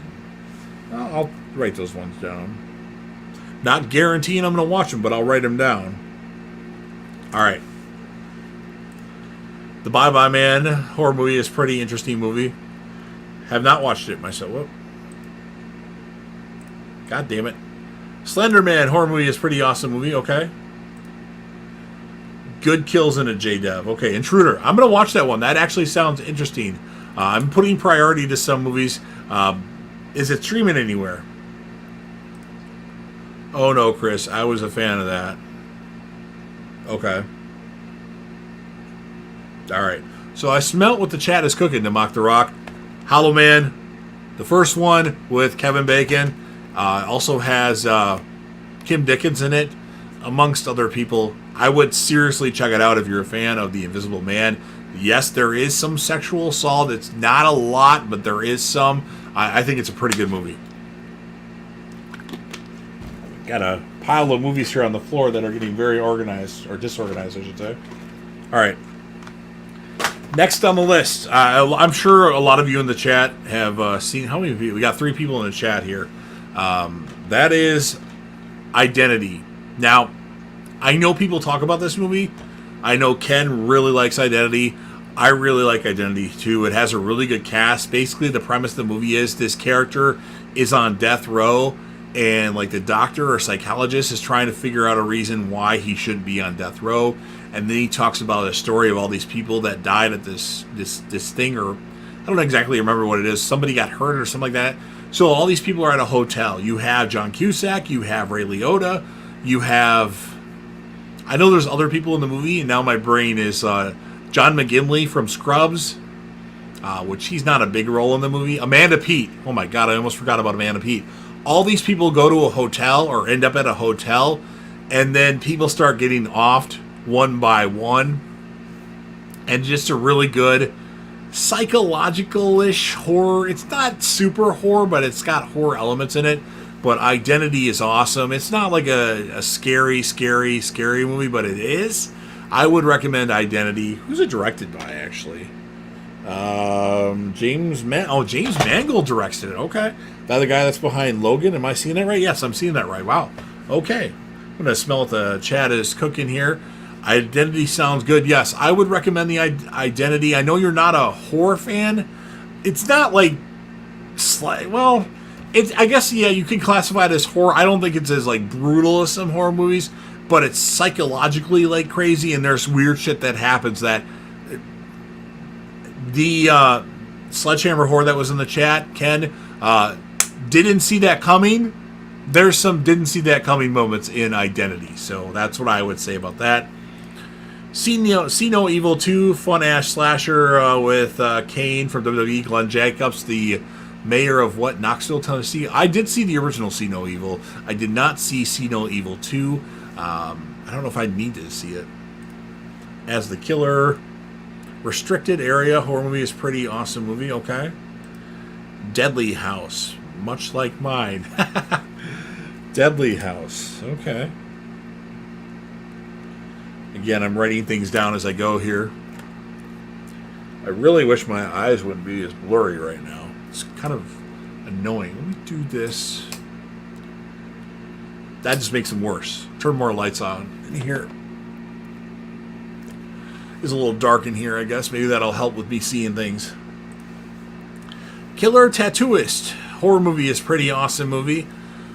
Chris gives a lot of random movies that I haven't heard of yet. So he must watch every single horror movie there is, which is good. So, killer tattoo horror movie. Okay, all right. Killer tattooist. All right. Oh, it's not a movie, Deadly House. It sounds like a horror movie or a movie, Deadly House. The Final Girls PG-13 horror movie it was interesting. Okay. All right, I smell what the chat is cooking. Back to my hidden gems. Identity. I'm pretty sure Nathan's seen this. I think he put a comment. Awesome movie. All right, this is not a horror movie. So I'll tell a quick story. So in my younger days, and I can't remember when this movie came out, and it's not that long, but I used to think that Denzel Washington was overrated as an actor. Yes, I said it. I can't believe I said that. But then I saw the movie John Q.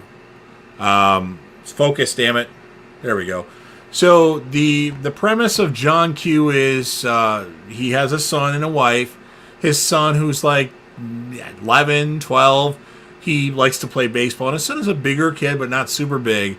And during like a game, I don't know if it's a Little League game or something like that, his son all of a sudden collapses, running the bases. And like they have to get him to the hospital. And then they find out his son has an enlarged heart because of their insurance, and because they don't have a lot of money. He can't get it put on the list. You have James Woods, who is the doctor of the hospital, and then you have the late Anne Heche. Rest in peace, Anne Heche. She's like the person, one of the people in charge of the hospital. They won't let his son get a new heart. So what Denzel Washington does is he actually takes the waiting room hostage. And I don't want to say anything more about the movie. It's got Ray Liotta in it as well. He doesn't have a big role in it, but he's like I think he's the police chief, if memory serves me correctly. And then you have Robert Duvall, who is like I believe his role is the hostage negotiator that talks to John Q. Archibald. It's a really, really good movie. There's some deep moments in the movie, so have a box of tissues handy. I guess that might spoil something, but really good movie. If you want to see a good drama, I would highly recommend John Q. Not a lot of people talk about it. All right, now I gotta have some chick flicks on the. God, my lips are dry too. That's really hard. I'm gonna smell what the chat is cooking here. Nathan says, "Want to see it, Chris, but haven't yet. Heard it's good." He's talking about the Final Girls PG-13 horror movie. The Last House on the Left, underrated. Cut is pretty cool horror movie. Are you talking about the old one, the old Wes Craven one, or the remake? Because I've seen the remake recently. I actually own it. It was all right. I don't know if it's the uncut edition though. And then Nathan says Jennifer's Body gets a lot of hate for no damn reason. Really good movie. Jennifer's Body's okay. I like it. Megan Fox is in it. I had like a crush on Megan Fox. Till Death, actually. If you haven't seen the movie Till Death, it's a Megan Fox movie. I'll be back in 1 second. I'm going to get the movie to show it to you guys. Where the fuck is it?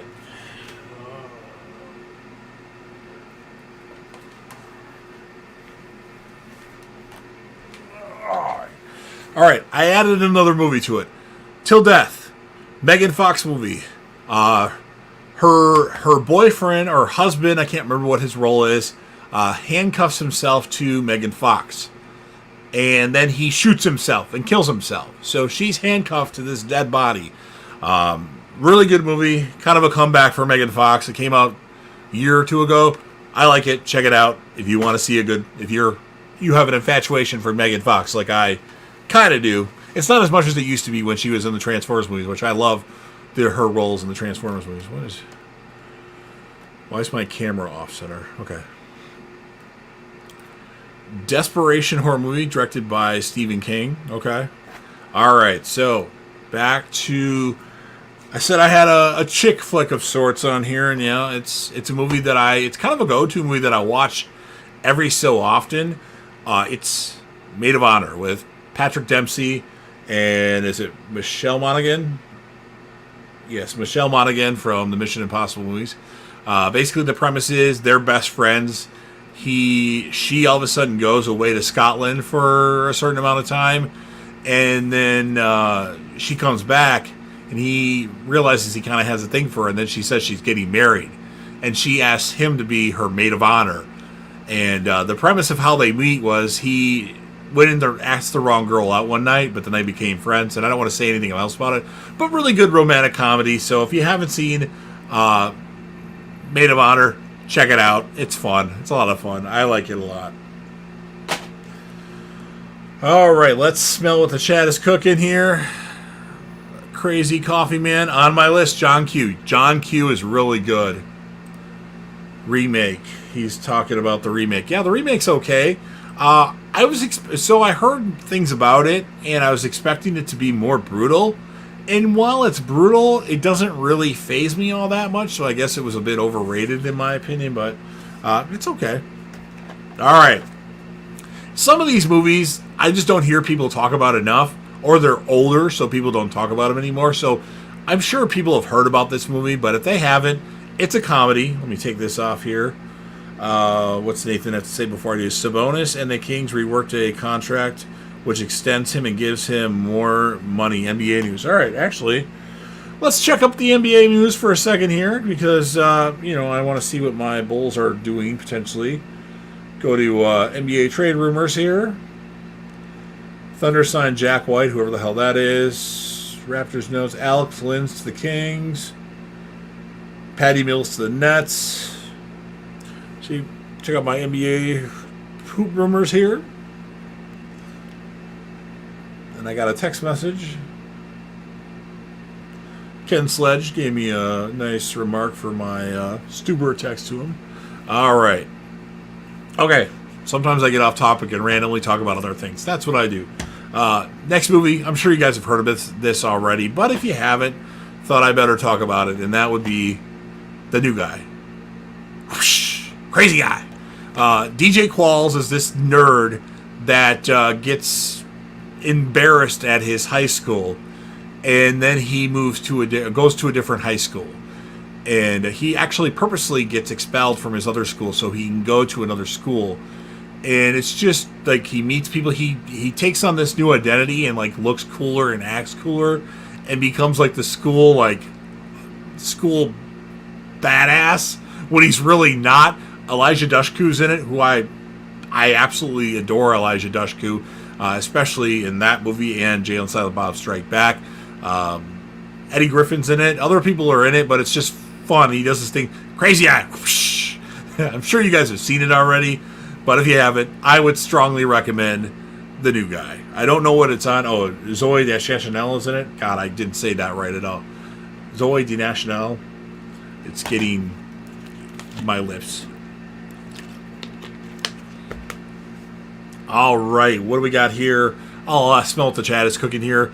Shook horror movie is pretty interesting. Another one that Chris has talked about that I have never seen or heard of. Pretty interesting. I would prefer if you gave me a little bit more details than pretty interesting. Just to like slasher flick, psychological flick, something like that maybe.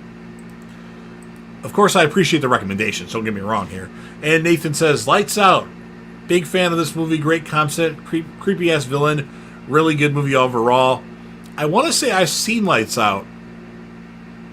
Am I getting Lights Out and The Visit confused? Bear with me here. I'm going to do some research on IMDb.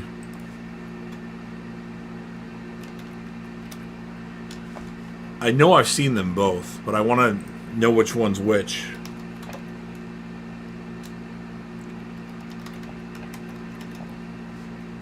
Ugh. All right, Lights Out. Bill Burr, Maria Bello, isn't it?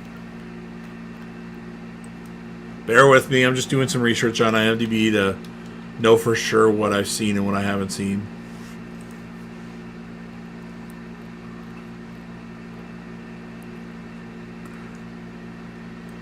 Okay, yep, I've seen them both. Just wanted to make sure. I remember it being really good. You know what? I should put that down on my list because it's a movie I need to rewatch. I'm going to put that down on the list, yep. Lights Out. And I'll put The Visit down on here too just because it's It's been too long since I've seen it. Andy Matiszak directed a horror movie, Son. Andy Matiszak from Halloween 2018, Halloween Kills, and Halloween, or I say Halloween Ends. Spree horror movie is pretty interesting. Okay, all right. I want to say that I have seen Spree, or I should say I've heard of Spree. It was a short film made in the movie, okay, and worth a rewatch, man. Yeah, actually, you know what? I don't remember them being bad, and I think I saw them movies with the same person, if memory serves them correctly. My ex from 2009 till 2011, and then again in 2014 to 2017. So, yeah, I'll definitely check them out again. Actually, you know what? I should just buy them. And now my eyes aren't as blurry anymore, but now my mustache is itching. There's always something. Always something. All right. Back to the hidden gems, in my opinion. I don't know if this is necessarily a hidden gem, but I just want to talk about it. I was looking at my favorite movies of all time list, and this one is definitely high on my list. And then there's a thought of me that thinks that this movie should be my favorite movie of all time. I watch it endlessly. I've probably seen the movie 50 times since it came out in 2016, at the end of 2016, and that would be Passengers. There's not a lot to the movie. You don't have a lot of people in the movie. You have Chris Pratt, you have Jennifer Lawrence, and the premise of the movie is they're put into sleep because they're going to this new Earth 2 called Homestead, and there's a malfunction in one of the pods, and Chris Pratt's pod wakes him up early, like way too early, and now I'm blurry again. Ugh, Jesus, it's hard. It doesn't bother me talking, but when I'm trying to look at what people are chatting about, I can't see it all. So the premise, Chris Pratt wakes up early, and then nobody else is awake, but then he finds a robot android that's the bartender, who's never goes to sleep, obviously, because he's a robot. So he talks to him, and he stays awake for a year, like just messing around on this big, large ship with all this other stuff to do, but then he gets lonely, and he's going to kill himself, and then he sees another pod that has Jennifer Lawrence in it, so he finds a way to wake her up, and then I'm not going to talk about the movie after that because I don't want to spoil anything, but I really love Passengers, and I know the person I went with, my friend Alex, absolutely hated Passengers, but I love Passengers, and I would highly recommend you watching Passengers. Chris Pratt is actually in 3 of my top 10 favorite movies of all time. It's true. He doesn't necessarily have a big role in all of them, but he's in 3 movies that are in my top 10 of all time. Not even Stallone is in 3 of my top 10 of all time. All right, I'm going to smell what the chat is cooking here. Let's see what we got here. We got Nathan worth a rewatch. I already read that one. Here's a strange one. Fantastic Planet 1973. I don't know. I tend to not watch movies that are made before 1980, so my friend Matt, who I work with, would tell you that. He's like, Jason doesn't watch anything made before 1980. So I'll put it down and maybe take a read up on it. But I don't know if I'm going to watch it. The House with Will Ferrell comedy. Is that the one where they do the gambling in the... Is that what it was called? The House? I think I own that one, if I remember correctly. I don't remember sure. I think I've seen it. I'm getting Game Night confused, but I do believe it's... Obviously, we're not talking about the 1980 or 1985 House that Ken of Sledgehammer Horror is his favorite horror movie of all time.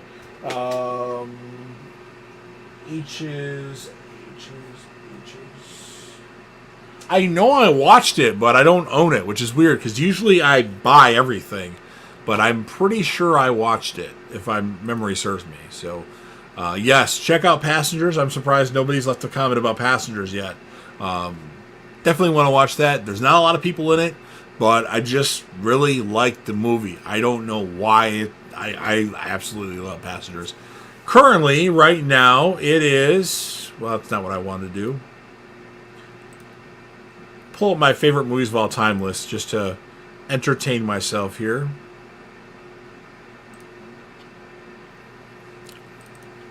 All right. So at the moment, and I might redo this, Passengers is my 6th favorite movie of all time.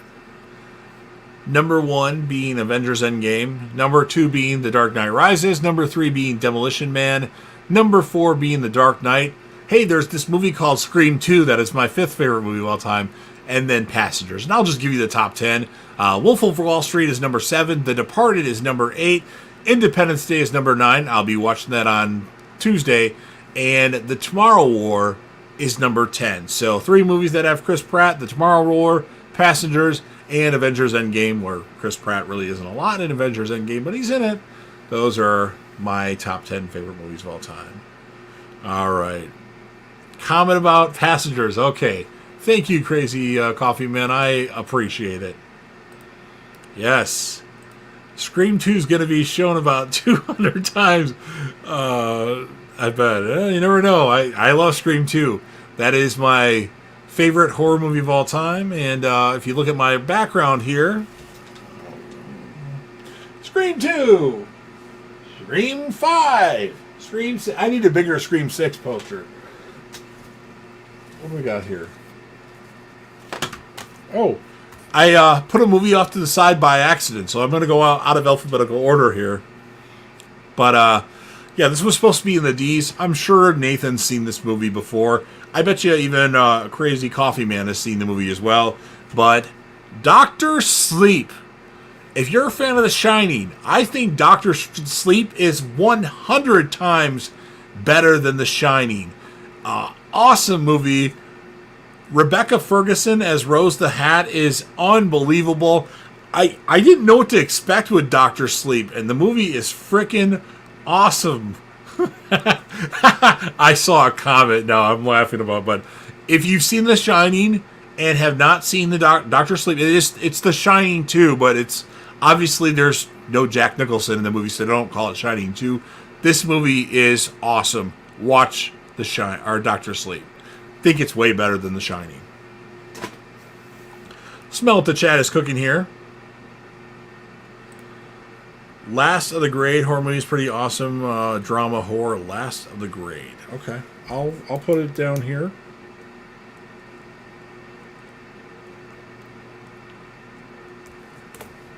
It's the nose. Okay, I've been going in 100 hour and 42 minutes here. Don't really have anything else to do tonight, so I can stay with you guys. Just want to know what time it was here. What? No Lucifer poster? So Crazy Coffee Man is a big fan of Lucifer, and because he's such a supporter of the channel, he's a moderator for my channel. Actually, I forgot to mention to Ken that he's a moderator too. I don't know if he knew that or not, but actually, I'll probably make Nathan. Oh my God, we got another person in the chat that I know very well. He recommended Lucifer, and because he's such a supporter of the channel, commenting on all my Dexter videos, certainly made me, I have to watch Lucifer. And Lucifer is a show that I don't really like religious crap. My opinions on religion, I don't really know what to think. But it has a lot of religious undertones, but also has this other stuff going on. So Lucifer, like if you ask me where Lucifer ranks in my top favorite TV shows of all time, I don't even know where it's ranked. I don't know where it is at the moment, which is really weird. Like, I don't know what my status on Lucifer is. I like what I watch, but I'm not really sure on it yet. And it might be because I haven't watched it yet. Like, I'm watching it new, but I do my reviews, and then I watch other stuff for a couple days, and then I go back to Lucifer. I think if I would have watched it all at once and then did reviews of it, I probably would like it a lot more. But as it stands right now, it's probably around number 30. Possibly, I don't really know yet. So obviously I'm only in early on in season 3. So Lucifer, no Lucifer poster yet, but never know. I might have one. All right, we have T. Parker Evans in the chat, and T. Parker Evans, if you didn't know, you're a moderator on my channel. Surprise! Scream 2 is the best Scream film and the best horror movie sequel, and that is a fact. I 100% agree with T. Parker Evans. Note to self, Dr. Sleep, yes. Crazy Coffee Man, if you have not seen, or if you've seen The Shining, watch Dr. Sleep. Great performances all around, and John Q. And it's not really a horror movie. It's got elements that are horror, but not like slasher or anything like that. Well, slasher, I don't remember, but it's nothing that crazy if you're not a fan of horror. I just recently watched Doctor Sleep for the very first time about a month ago. Really good, but I think I prefer The Shining, to be honest. See, I didn't really like The Shining all that much. I think it's overrated. Maybe it's a movie that I need to rewatch because I think I've only seen it twice in full. T. Parker, what's up, man? T. Parker is awesome. Nathan and T. Parker are in a lot of chats or a lot of live streams with us. Scare Me. Horror movie is pretty interesting. Okay. I'll write that down just because it sounds interesting. Scare Me. So I'm writing these down on an index card, and I'm running out of space. Oh, I guess I can turn the card over. Been writing down some stuff here. Yes, I write things down on index cards. T. Parker Evans says, how's it going? Happy 4th, Nathan Mills. Well, yes, happy almost 4th of July, and I'll be watching Independence Day on the 4th of July. But Lucifer is based on the Sandman comic book. The Sandman comic book. I think you told me that before, but I forgot it, but I don't... Did they have a show that was called Sandman at one point? I think they had an NBC show called... I don't remember. Good, man. Have you seen Barry? It's like a comedic version of Dexter, and it's amazing. I've heard good things about Barry. Actually, I probably will watch that at some point. Maybe I'm just watching too much stuff. And I guess I could review it for the channel, but I don't do... If it's a show that I'm very familiar with and it has multiple seasons, then I don't mind. If it's a new season, I can talk about it. But like shows that I don't know very well, like Lucifer, I find like the reviews, I don't give it justice. And it's like it would take away from my watching of other stuff, like Breaking Bad that I'm rewatching for like the 100th time. Big Bang Theory, yes, I'm doing reviews of Big Bang Theory just because it's something I can do quickly. And of course, Lucifer. But I have heard good things about Barry, and definitely is something that I will watch at some point. I just don't know when. I need to catch up on From season 2, actually. If anybody's seen From yet, From is a really good show. At least the first season. I watched all the first season, and it was really good. It's kind of like Lost to a degree. And if you get any Lost haters in the chat, you'll get canceled, because I absolutely love Lost. And I don't care what people say. If you hate on the ending of Lost, you don't know what happened. There's rant over with. I'll read this chat in a second here, Nathan. Have you seen the red door prop they set up to scare people in public for Insidious, the red door that they're promoting? I have not. Eyes are blurry again. Focus. I don't believe my theater had anything from it, but that's good to know. I know they have like a big Barbie prop where you can walk inside this thing and it has a Barbie background. And actually, I might actually see Barbie in the theater. Okay, for one, oh my God, brain just went completely dead. Margot Robbie is hot as hell, and I like Margot Robbie, so I might see Barbie just because I love Wolf of Wall Street, by the way. Anyway, enough about me. So there's that. Okay, back to my random movies that I think are hidden gems, just because. Oh, wait, we got another comment. I can read that quick. I'll have to send it to you on Instagram. Okay. Yeah, send me whatever, or if you're talking to T. Parker, send it to me too. Next movie that came out this year that I think is a hidden gem, and maybe others have seen me talk about this before, so if I'm repeating myself, well, I want to talk about it to get it out there, but the movie Plane.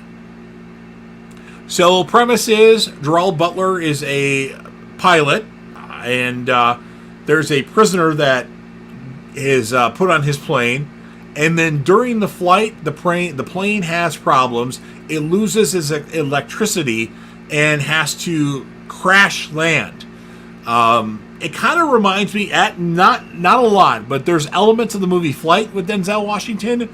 It reminds me of Flight to a degree for moments of the movie.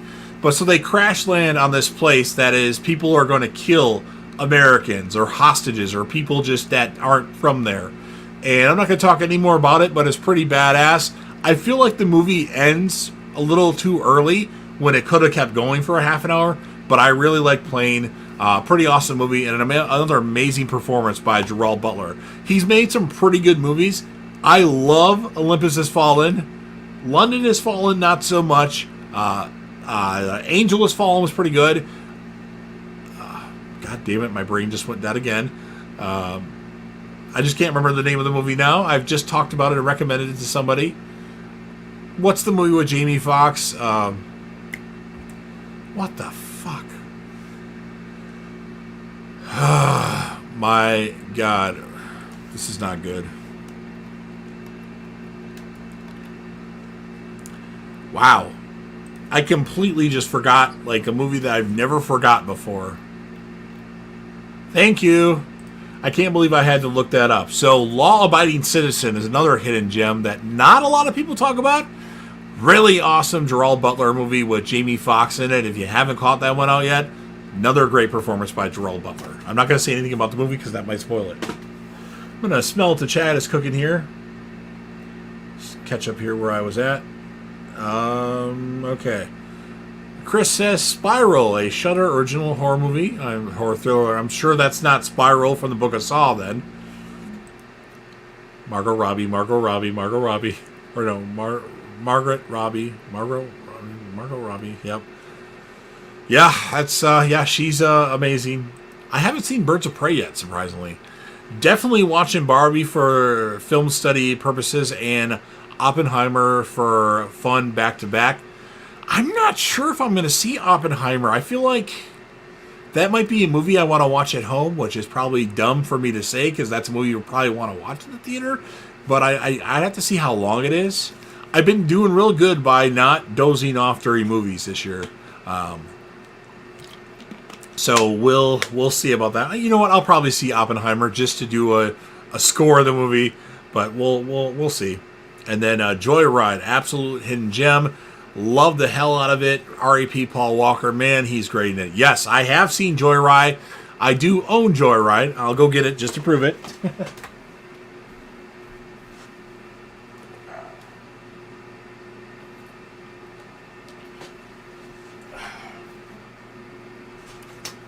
All right, back. Focus. Joyride, Paul Walker. The only thing I really remember about Joyride, it's been a while since I've seen it, is Candy Cane. That's about as much as I remember about Joyride. I know I've seen it multiple times, but it's been a long time since I've seen it. The Reckoning adventure horror movie. Okay. The Reckoning. That rings a bell, but I can't recall where. I'm going to have to get more index cards. Where's my pen at? The All right. Wrote it down. Oppenheimer is 3 hours long. Okay. Some movies, like, you can tell how long they are, and some, like, you can't. Like Avengers Endgame, like, it's 3 hours and, 2 minutes? And people are saying, oh, it's so long. And I went to see it, and I didn't think it was that long. Where, like, Avatar, Way of the Water was long. And actually, I didn't mind Avatar, Way of the Water, the length of it. But there was a part where I really had to go to the bathroom, and I did. And that's only, like, 45 minutes into the movie when they get to the water place, which I can't remember exactly what they called things in the movie. But, yeah. It's filmed in IMAX, and the atomic bomb won't hit the same at home compared to theaters. That's very true, and that's why the statement of me wanting to watch it at home is ridiculous. I just feel as if I need to pause the movie, it would be easier to watch it at home. When does it come out? I'm sure it comes out pretty soon here. I'll probably see it, actually, just because it's going to be the hype for the time period, but I'm not 100% sure that I'll see it in the theater. But, I mean, I wasn't going to see Insidious in the theater, but I'll probably see that, too, next week. Just because money is tight. To a degree, I'm trying not to use certain credit cards. That way I don't have another payment to pay. Got overwhelmed with a lot of debt. So my next payday is July 7th? Yeah. So, and that comes out... Wait, is that the 6th? That comes out on the 6th. So we'll see. But I'll eventually watch Insidious, whatever the hell the name of the Red Door, but I'm not sure when. July 21st? Okay, yeah, then I'll be fine. I should be able to see it opening night if I want to see it. Held, horror thriller movie. Held, okay, I'll put it down.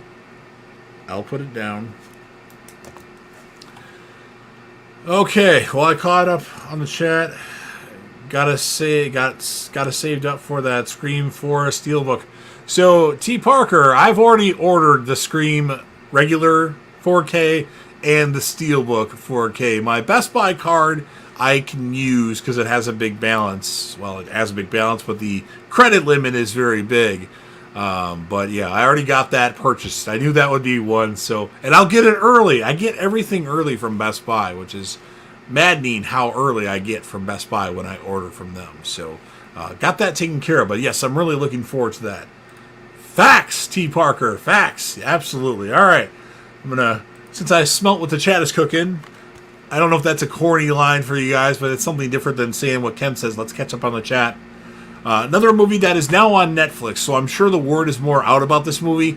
But if you haven't seen this movie, a really good drama suspense, and that would be Prisoners.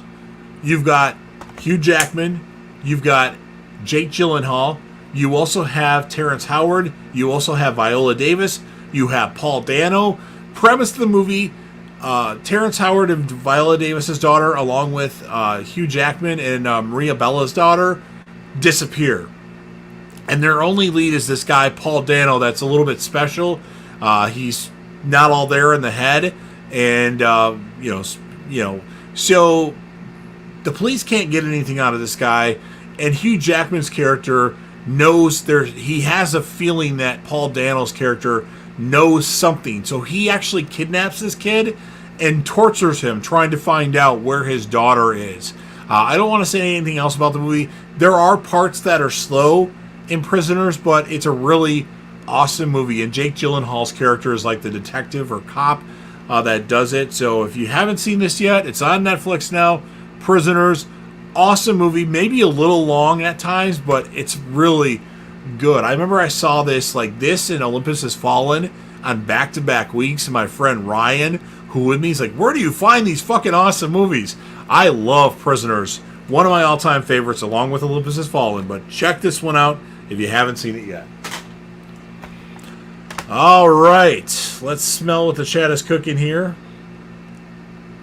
Let's see here. Still got to buy Evil Dead Rise 2. I already bought that. Have it. I would go get it, but I don't think I have to go get every movie.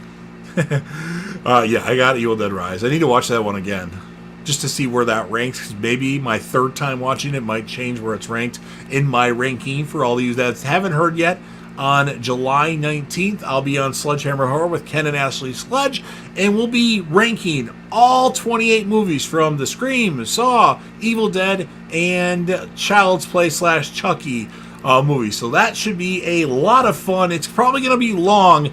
I'm probably not going to talk a lot about movies except for Scream 2. But yeah, it's probably going to be a long stream. It's going to start at 9 p.m. Eastern, did Ken say, if my memory serves me correctly? And I don't know how long it's going to last, but it's going to be a lot of fun. I love ranking things, so I'm really looking forward to that. All right, so Nathan Mills, I'm disappointed. It didn't come with a bonus material. I'll wait when it goes on sale, probably around 16 or less. Hey, hosts love that they had the mask from All Time Right slasher, and then I absolutely freaking out that and texted Ken right away when I saw that scene. That felt good. Probably gonna have to take a break here just to run to the refrigerator to get more refreshments here. Alone, a thriller movie. Is that a Netflix? No, that's an Amazon movie.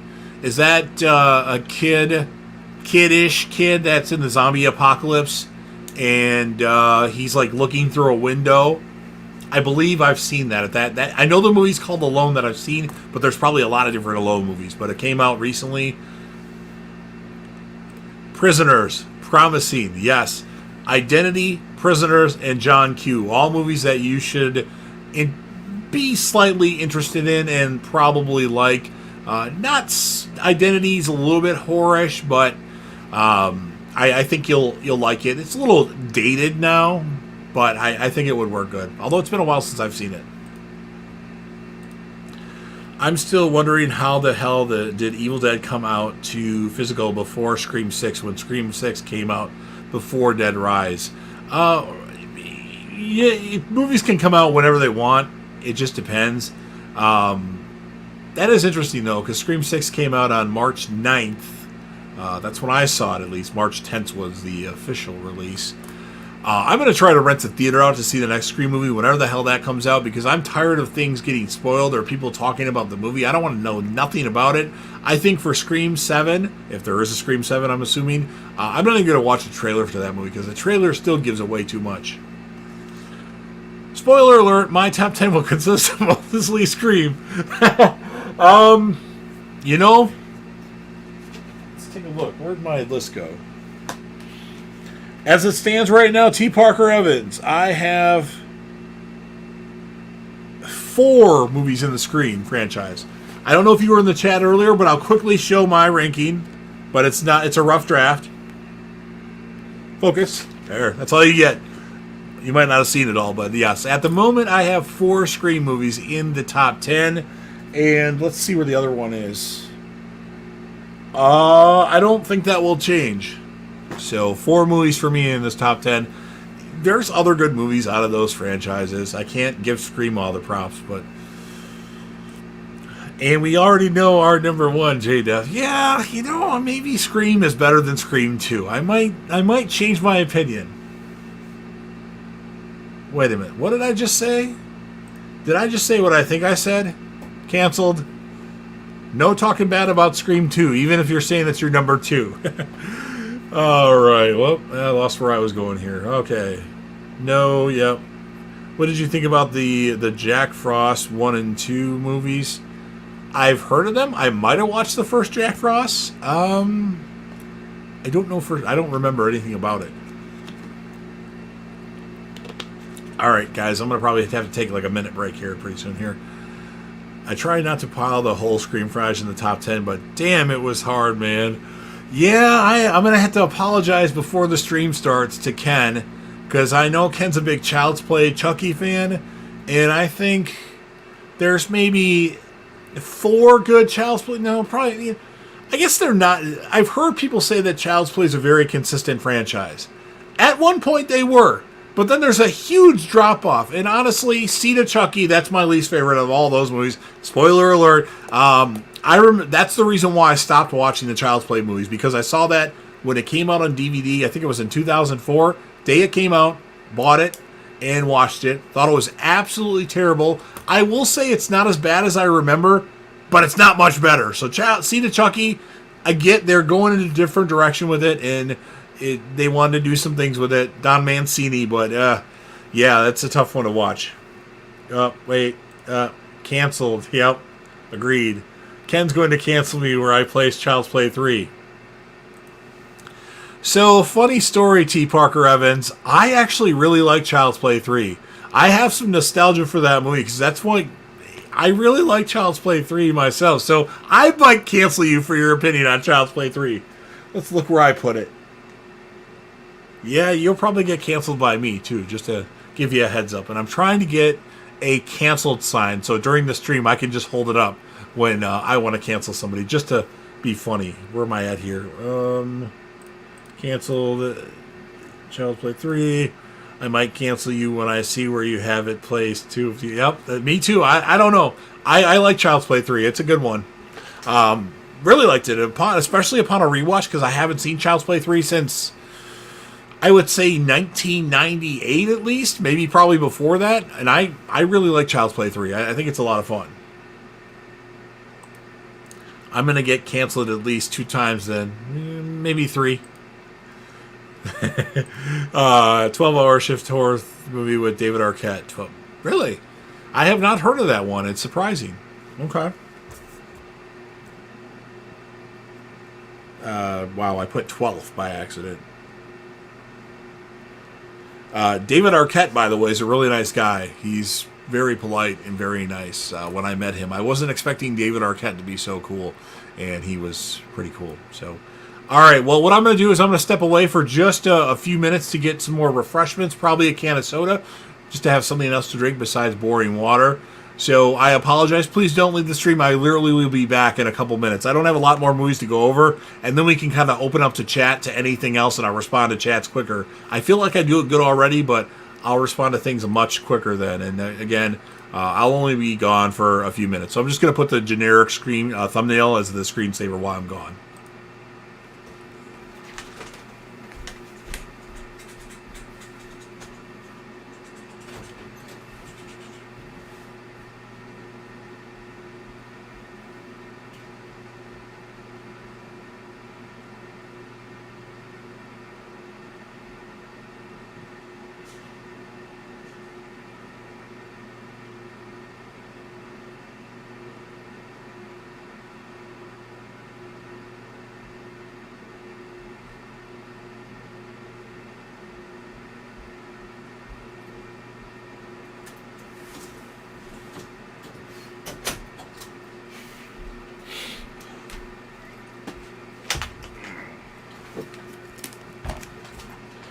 I'm moving. I'm back.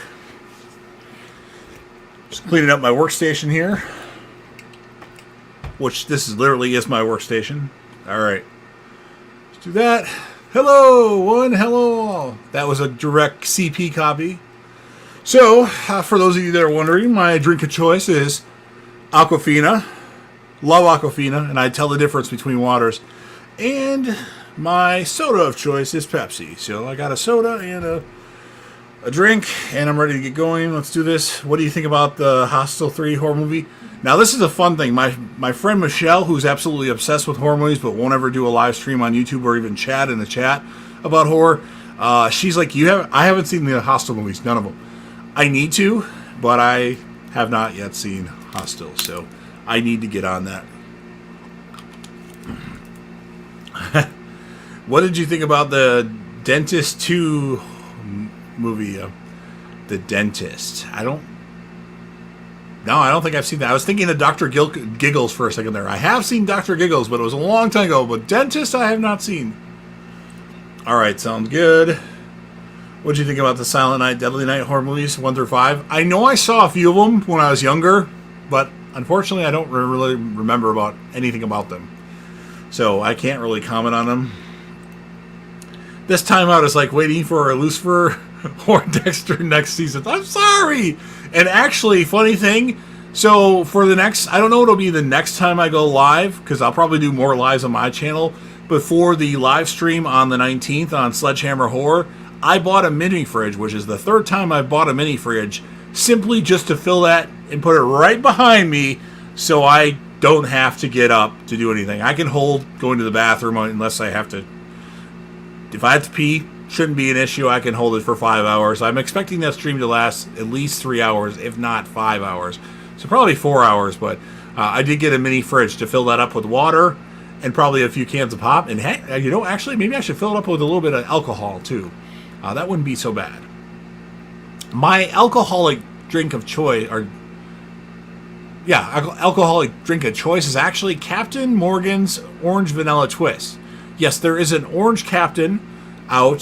Sometimes it's hard to find. It's more of a summer thing, so it should be in stock at places. But it's basically what I do is I mix it with orange soda, and I put vanilla ice cream in it, and it's like drinking a dreamsicle, and it's amazing. So if you haven't tried it yet, Captain Orange Vanilla Twist. Yes, there is Orange Captain. Trust me, I'm well aware. That's like the only thing I'll drink. Well, sometimes I'll drink Kahlua on the rocks, but I'm very picky with alcohol. I cannot stand alcohol. Typically, like the taste of alcohol bothers me. I don't really like it. So sometimes I'll chew gum to drink, but with Orange Captain with ice cream in it, I don't have that look, and I can actually drink it. And Kahlua straight, I can do too. What we got here? The first Silent Night, Deadly Night, and the remake are good. Haven't seen the others. I don't remember anything about them. I know I watched at least 2 of them. I might have watched 3 or 4 of them, but I don't know. Do you prefer the original finale of Dexter or the New Blood finale? I prefer the original finale of Dexter. The New Blood finale, I don't know. I don't know. New Blood, initially, I think it was a recency bias. I liked New Blood initially, but upon rewatching New Blood earlier this year, finishing it, I was not a fan of New Blood. There's good moments in this series, like when, spoiler alert, for those of you that haven't seen Dexter New Blood, I'll give it 10 seconds. Episode 5, Runaway, when Angel Batista shows back up, I freaking marked out in my living room at like 11:30 at night going, yeah! I was that happy with that. I'm sorry, that was probably really loud over the stream, but I had to do that for effect. Ooh. Moonshine, Sugarland, produced Mark Rogers, American Peach Moonshine, okay. I'm not a fan of beer or vodka. I don't like beer at all. There's I think they're on my channel as shorts. Maybe they're not. When people film me drinking beer just to be funny, I have like I cannot stand the taste of beer or like champagne. It's pretty hilarious, my reaction to drinking that stuff. Let me find my phone here. I might have it on my phone if I could just play it. I don't know if it's on the channel or not, but it's pretty funny, my reaction to alcohol, like beer and like champagne. Bear with me, I'm looking for something. I thought it was...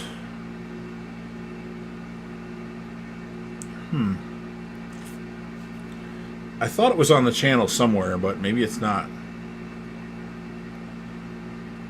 Bear with me here. Sorry for the delay. I mean, I know you guys want to see these things, so I thought I'd look for it.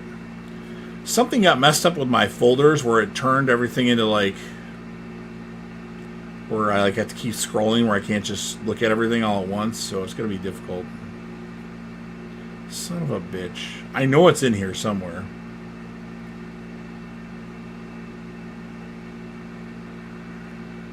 Yeah, I don't want to waste time looking at stuff that I might not find right away. But yeah, me drinking alcohol, especially like wine, champagne, beer, my reactions are pretty hilarious.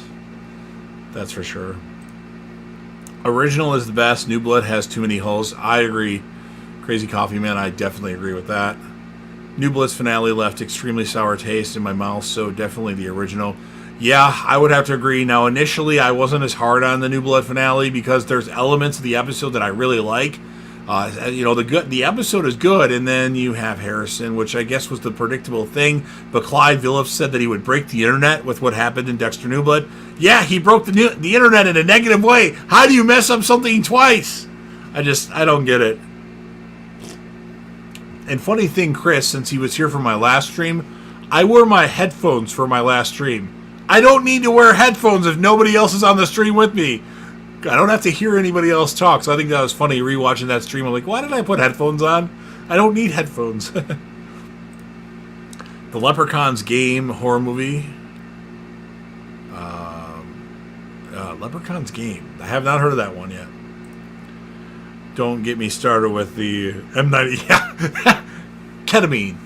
M99. Yeah, that's one that people are never going to let down.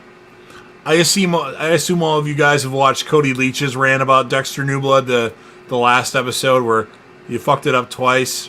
Compared to the Dexter New Blood, the season 8 finale is actually, or the season 8 series finale is actually really good compared to New Blood. But then New Blood in its second episode tells us that Hannah McKay is dead. What? You killed off Hannah off screen?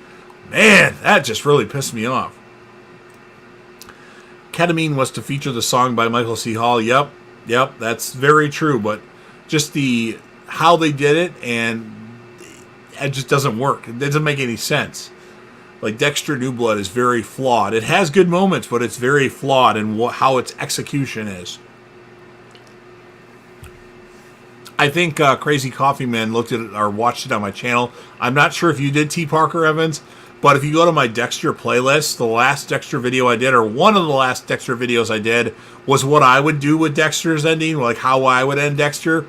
It's long, and it's not necessarily organized, but I changed some things from season 2, and just add a little bit on each season, and then have a really big, like, season 8 and thing, and I think my end result was awesome. I don't see how it could happen, but I put a lot of thought into it, but I just didn't organize my thoughts. But if you want to hear what I would do to end Dexter, you can watch the video. It's like 35 minutes long, and it's a lot of me rambling, but there's some things I would have to change, obviously, but I thought I had a good idea. Just how I organized it wasn't very good. I actually really liked Hannah. Yep, Hannah is awesome. I like Hannah more than Rita, so Crazy Coffee Man's favorite on Dexter was Julia Stiles' character, Lumen. I forgot what her name was for a second there. It came to me. I can't believe I had to look up Law Abiding Citizen earlier because my brain wasn't working. But yeah, I love Hannah. Yvonne Strahovski, she is amazing. I can't wait to meet her at a horror convention, assuming she's at a horror convention someday, because I really do want to meet her. I think she's awesome. And she's also in the Tomorrow War, which is really good too. Never kill off a great actress. I agree. New Blood had potential to be 3 or 4 seasons too long. Yeah, New Blood had a lot of potential. It should. it's like in the characters that they have on New Blood, you don't really get a lot of character development. Like you get a little bit with oh my god, Julia Jones's character. Why am I forgetting her name now? Wow. Shit.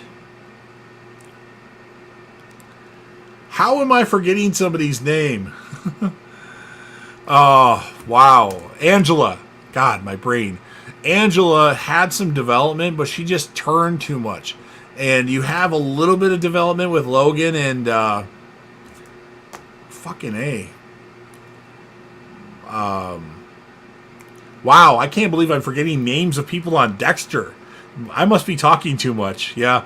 But yeah, the killer in Dexter's New Blood. Why the fuck can I remember? If I could think of it if I really wanted to. I'm just, you know who I'm talking about. The Clancy Brown's character. I can't remember his name all of a sudden, which is really weird because it's a Dexter character and those are like implanted in my head, but for some reason it's not coming to me right now. But he was all right. But the other characters weren't really fleshed out, in my opinion. It was poor execution, and it should have went at least 2 seasons. Maybe it would have been a little bit more slower. Mr. Crap. Yeah. What's this? Dallypool L. Okay. L Knight. Are you talking about LA Knight? Yeah, okay. I missed the A part. LA Knight, yes. LA Knight's awesome. Love him. He should have won Money in the Bank. I guess Damian Priest was probably the obvious choice to win Money in the Bank, but I feel like if you're talking about LA Knight, assuming, and want to discuss Money in the Bank, he definitely should have won Money in the Bank. Yeah! Mr. Krabs. That's what I was laughing about earlier. Yes, Kurt Caldwell. Thank you, Crazy Coffee Man. Wow. Yeah, that's very embarrassing that I couldn't remember that name. As much as that's been implanted in my head, all those Dexter characters, wow, yeah, I don't know what happened there, but yeah, Kurt Caldwell, I feel like the characters weren't developed and they did poor execution on Dexter New Blood. So I smelt what the chat was cooking. Obviously, I'll smell what the chat is cooking again. Let's finish these hidden gems that I was talking about. Then we can just have an open discussion about anything. Now, this is another Cody Leach recommendation, and I'm not 100% sure how to say this movie. So it's one of like 3 things, but I'm gonna say it's rudderless. Well,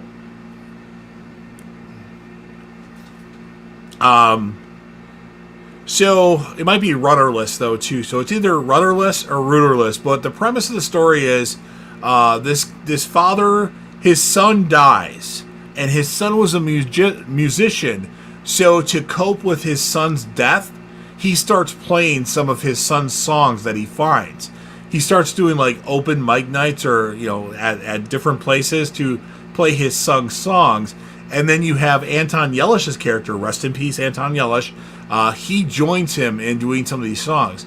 And then the movie goes in different routes that you're not expecting. It's a really good movie. It's actually directed by William H. Macy, who's obviously Frank Gallagher in Shameless. Really good movie.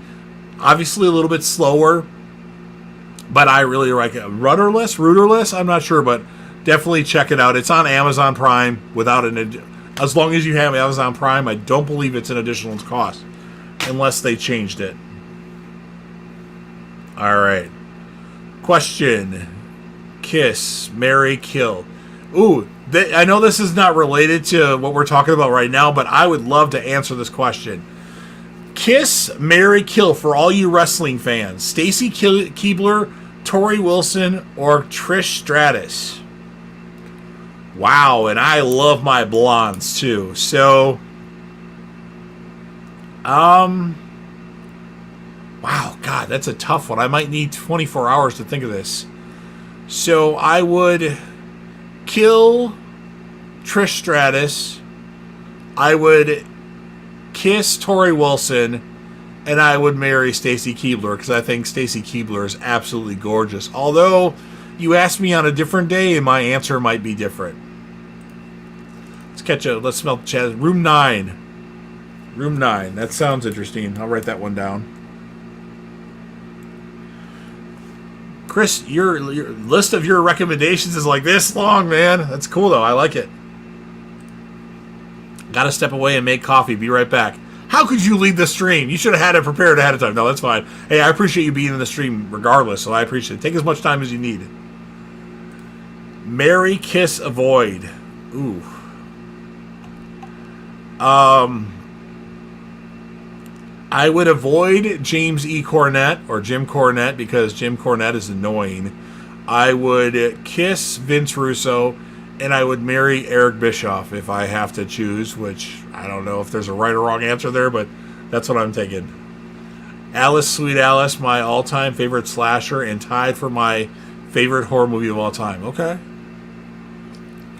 You know what, Nathan? Since that's your tied for your favorite, I'm going to put that on my list too. I think that's one I've seen back when I was a kid. I'm not 100% sure though. I still got to look at our chat history and find out what's the movie that we both wanted to see that I recently saw or whatever it was. Kiss Trish, or marry Trish, kiss Tori, and kill Stacy. You're gonna kill Stacy Keibler? Nathan Mills, I can't believe you just said that. I mean, it's a tough question. They're all beautiful. Fun fact for all of you that know about wrestling. So my all-time favorite, if you want to call her diva, because these are, in my opinion, divas or female people in the WWE. My all-time favorite wrestler that was a female, and I'll get canceled for this because people hate this woman, and she's a piece of shit right now. I was infatuated with Tammy Sitch, Sunny, back in the mid-90s. I fucking loved Sunny. I literally would cut out like posters or pictures out of magazines, and my whole wall had Sunny pictures all over it when I lived with my mom. I had a deep infatuation with Sunny. Obviously, now she's killed somebody in a vehicular homicide. I think that's the case of what it is. So Sunny right now, she's not good, but damn, she was good back in the mid-90s. I wasn't a fan of Stacy. I mean, I get it. I mean, it's Trish and Tori, though, too. So it's a hard, it's a hard choice. But, hey, I get it. Stacy Keibler, I don't know. I love Stacy Keibler, though.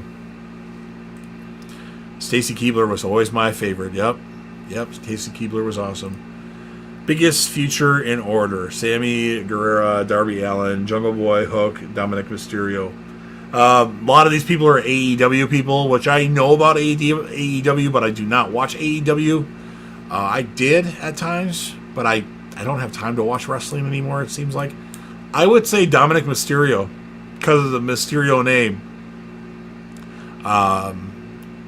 Sammy Guerrero, I thought initially was going to be big, but it seems like he's taken a back seat from what I know, but I don't know. I don't know if I'm right on that answer. You got to give me your opinion too, though. But I would say Dominic Mysterio, just because I know Dominic Mysterio, but I know how much heat he gets right now. And when somebody gets that much heat, he's going to be a big baby face again someday. Judgment Day will probably turn on him. They need more members of Judgment Day. And eventually he'll be cheered. I think Dominic Mysterio is very underrated in the ring right now. But hey, you're talking to somebody that doesn't watch wrestling on a regular basis anymore. I'll watch random events. Like I picked to watch Money in the Bank today just because. But I haven't watched wrestling since the night after WrestleMania this year until today. So that's my opinion on that. Imitation horror thriller movie. Okay, I'll write that. I like horror thrillers, so I will definitely write that down. All right. So I smelt what the chat was cooking. I'll be back with chatting you guys in just a moment. I'm gonna finish my Hidden Gems movies thing. I've already talked about this movie tonight because it's in my top 10 of all time. But for those of you that haven't seen it yet, The Tomorrow War. Awesome movie. Premise of the movie is so Chris Pratt's character is trying to get a new job. He's at home. There's like some kind of get-together going on. They're watching TV. They're watching a soccer game. And all of a sudden, you have people from the future show up on the middle of the field. And they say, hey, we're from the future. We're getting our ass kicked by, alien beings. Do something to help us out. Otherwise, our existence will be no more. You have Yvonne Strahovski in the movie, who played Hannah McKay on Dexter. It's kind of like Starship Troopers. That's what movie, which I've never seen all of Starship Troopers, but that would be the movie that at least mainly resembles, but it's a really good movie in my opinion. Although I just talked to somebody recently who said this movie isn't that good. I can't remember who it was, but I love the movie Tomorrow War. So I would highly recommend, if you haven't yet, to check it out. This is not available for purchase. This is just a copy that somebody made and sold on eBay, and it's a good enough copy where I liked it like shit. I love it. So that's what I have it. You can tell it looks like this. And if you look at the disc, you can tell it's been made, because discs don't usually look like that. But it looks good. But I highly recommend The Tomorrow War. It's on Amazon Prime. No additional costs if you have Amazon Prime. And I got one more movie to talk about, and then we'll just talk about anything that we want to talk about. And that is one of my favorite comedies of all time. Let me check my list to tell you where it's ranked. Of course, my ranking could change at any moment. I reserve the right to change my ranking at any point in time. We have it ranked number... It is my 52nd favorite movie of all time as it stands, and that would be The Wedding Ringer. So you have Josh Gad's character, who's getting married to Kaylee Cuoco of The Big Bang Theory, which it was Kaylee Cuoco sweetening in this one. And she's like, well, who are going to be your part of the wedding party? And this Josh Gad's character has no friends. So he hires Kevin Hart's character, and he actually has like a business of being a wedding party. You can get different packages. It's a little far-fetched, but he pays for the ultimate package. So he has to get all these groomsmen and give them stories of how they know Josh Gad's character, and they have to play a part in this wedding. It's a little out there. You have Georgia Garcia, who played Hurley on Lost, Hugo, for those of you that are Lost fans like me. I would highly recommend, if you haven't seen yet, check out The Wedding Ringer. I think it's really funny. It's one of my go-to comedies that I put on, although it's been a couple of years since I've watched it, but I love The Wedding Ringer. So if you haven't seen it yet, check it out. The Wedding Ringer, I don't know what it's available on, but there you have it as far as movies that I think are hidden gems. I'm going to smell what the chat is cooking, and it's going to be continuing to smell what the chat is cooking for the remainder of the stream. So we got here, okay, next champ, Logan Paul or LA Knight? Unfortunately, I would have to go with Logan Paul. I think Logan Paul is too marketable, and he's big. Like, he's a big thing for WWE, and Logan Paul's damn impressive. So I would have to go with Logan Paul. I don't think WWE is really high on LA Knight. I don't know, like they're high on him, but I don't think he's ever going to be a main eventer. I don't think LA Knight is ever going to win the title because the fans are too behind him. If the fans were booing him right now, he'd probably have a better chance at being champion. But yeah. So that's my take on it. Oh, Blue Pill T. Parker. Blue Pill. Did we have a Matrix reference or something like that? Oh, I missed I'm sorry. I missed a comment here. I apologize. Okay. Sorry, guys. I missed some things here. I want to go back to these. All right. So going back, we have Professor, sci-fi horror movie. Okay. Blue Pill, Scream, Scream 2, Scream 3, or Red Pill, Scream 4, Scream 5, Scream 6. Blue Pill, T. Parker. It's Scream and Scream 2. I can't go without Scream or Scream 2. Although I really do like Scream 6 a lot. Scream 5 is okay. Scream 4, it just keeps going down for me. Brilliant, mate. I'm from Belfast, Ireland, and stumbled upon this. Well, hey, man, I appreciate it. I did put Money in the Bank as one of my tags for the video because I was going to talk about Money in the Bank. So that's probably why you got onto the chat.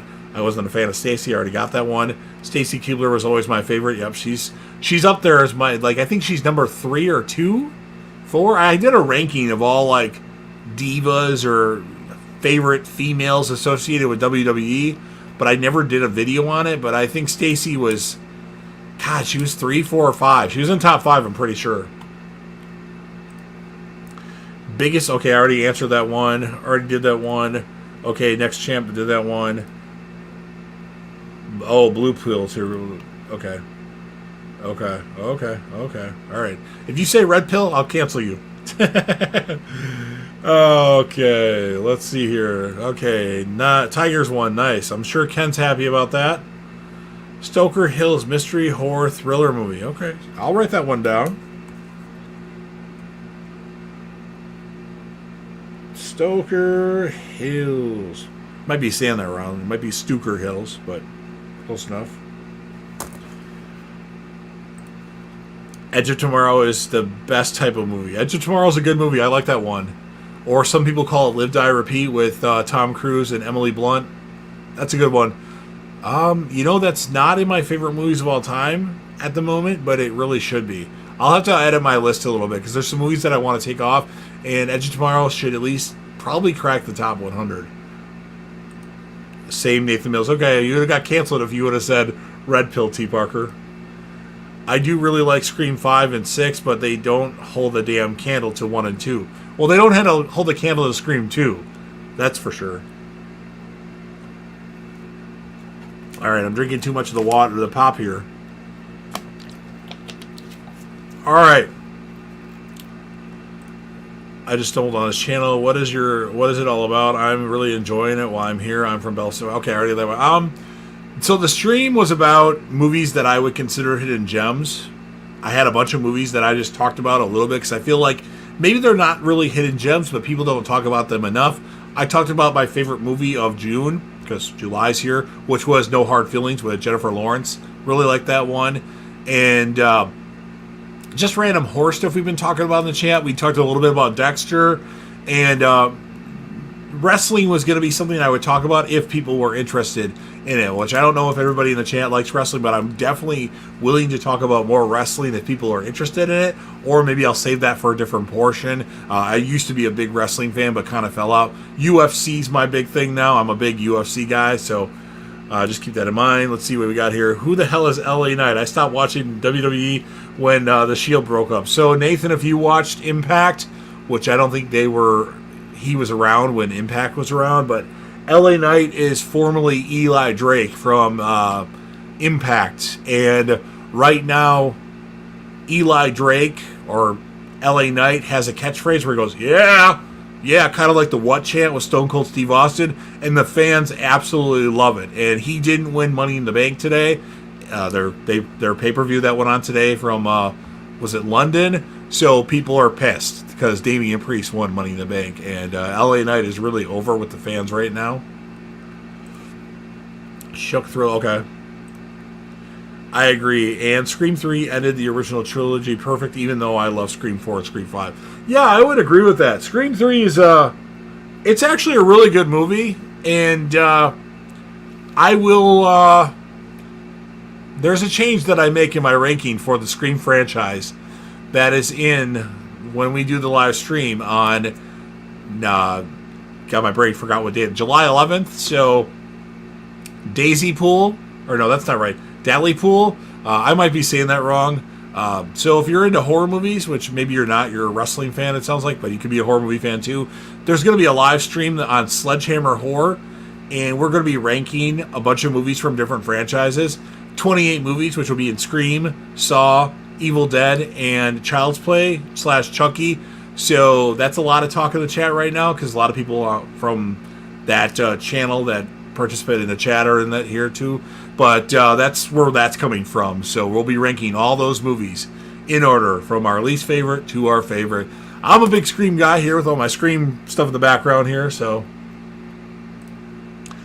okay, I appreciate it. Anybody that enjoys me rambling is good. Right now my eyes are really blurry, unfortunately, so stumbled upon you.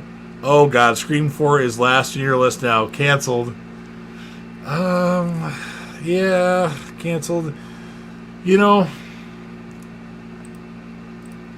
god damn it. Bear with me here.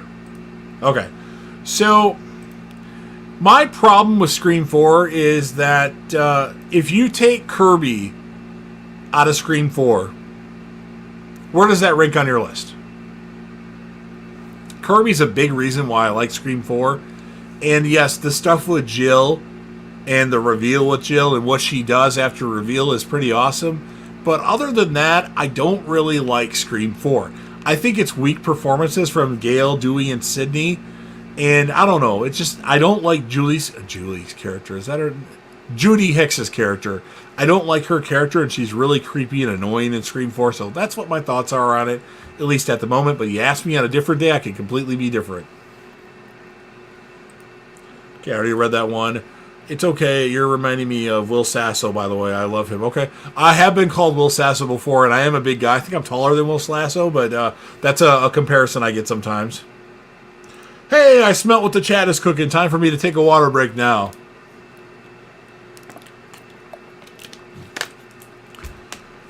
So, again, I'm done with my movie rambling as far as the movies that I wanted to recommend. So, open discussion, anything you want to ask, I'm pretty open book. If there's anything anybody wants to know that you don't already know, you can definitely put it in the chat. If you haven't done so already, if you could, put a like on the chat. It does help out the chat. Put a like on the video, as it does help out the YouTube algorithm. Leave a comment on the video after it's over with. That helps too. If you've recommended a lot of movies, it might be easier for me to remember if you put that in the comment after the video is over with, when it's not live anymore, because it won't let you comment on the actual video until it's not live. And of course, subscribe with all the stuff that you usually hear. And now nobody's talking. I don't want any dead air. Okay, I'm going to have to find something to talk about. So, what are we going to talk about? All right, so let's talk about the Halloween franchise. I know there's a few people in here that are Halloween fans. Nathan, I'll talk about your subject next. Let me know in the chat, if you've seen them all, what is the most underrated Halloween film in your opinion?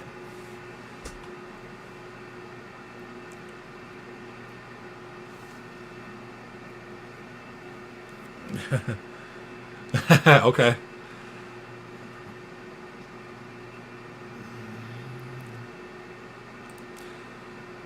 We can go back to that too. Nathan thinks we're asked, where do you think Scream 7 will be taking place?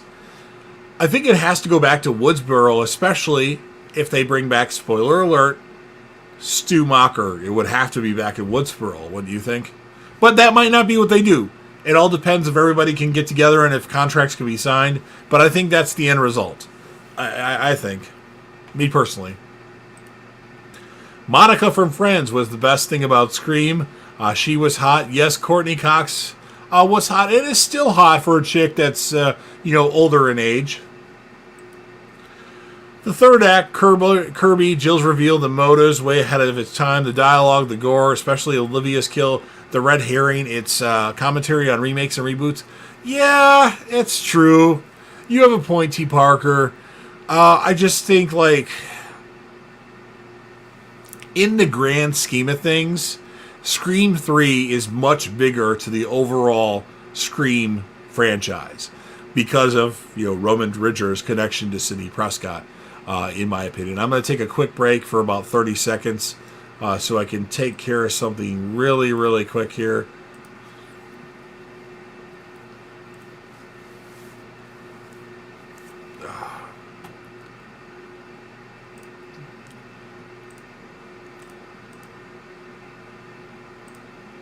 All right, I'm back. Just had to do something really quick. Actually, I just had to rub my eyes again, but for some reason I wanted to do it off camera this time. I don't know why. Halloween 3. All right, Nathan. You know what you can do with your Halloween? So, for those of you that are familiar with the Halloween franchise, I am not a fan of Halloween Season of the Witch, Halloween 3 Season of the Witch. It's just not a movie that I like. It's not my least favorite movie in the Halloween franchise, if you can call it a movie that's in the Halloween franchise.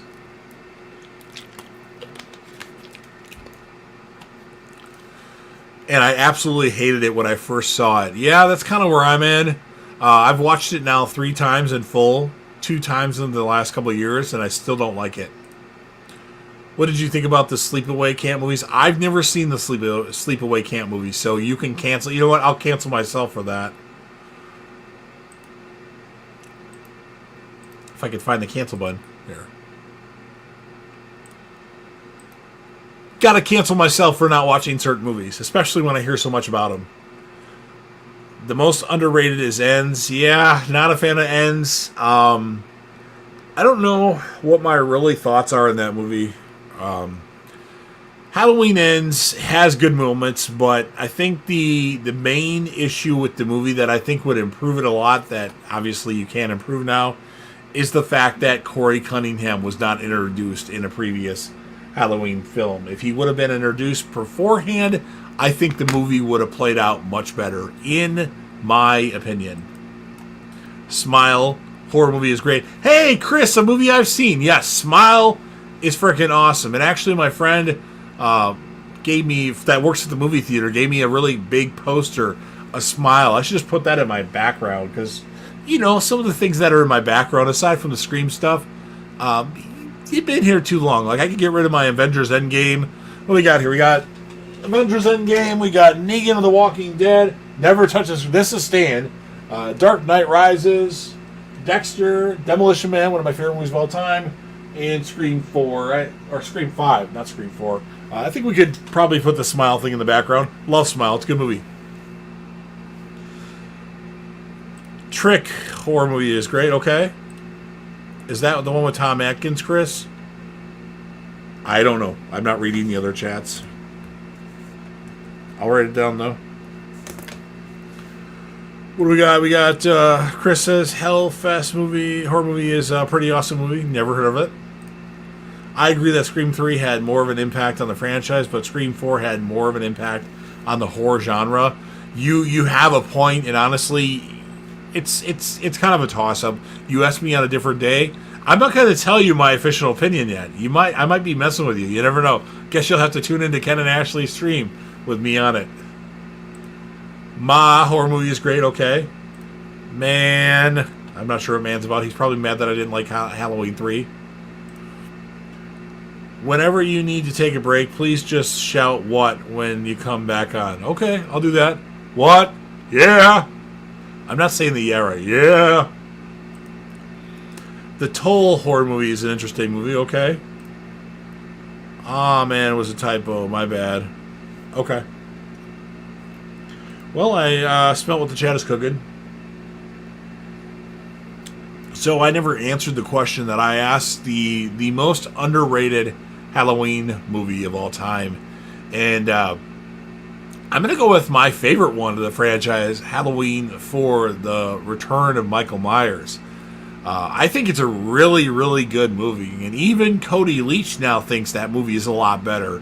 It really holds up well. You have great performances by Danielle Harris and Rachel's name, Ellie Cornell. I can't remember what her name is. Just really good. You have Dr. Loomis at one of his best performances. Probably Halloween 2 is probably Donald Pleasant's best performance, but Halloween 4 is pretty close in my opinion. But I just think it's very underrated for what it does. It's just a really good movie. And there's people that have that really low in their ranking, like 10th and 9th, and I just don't know why you would have it that low. Ugh, Smile was too derivative of other horror movies, and the ending was a letdown for me. Yeah, I think the ending was a little lackluster in my opinion, but we're getting a Smile too, so that probably will cancel that ending out. Smile horror movie is an interesting movie. Yeah, it's good. Halloween 4 is great. Absolutely. It's freaking awesome. It's my number one, damn it. Love it. Actually, if you want to see something here, how am I going to do this?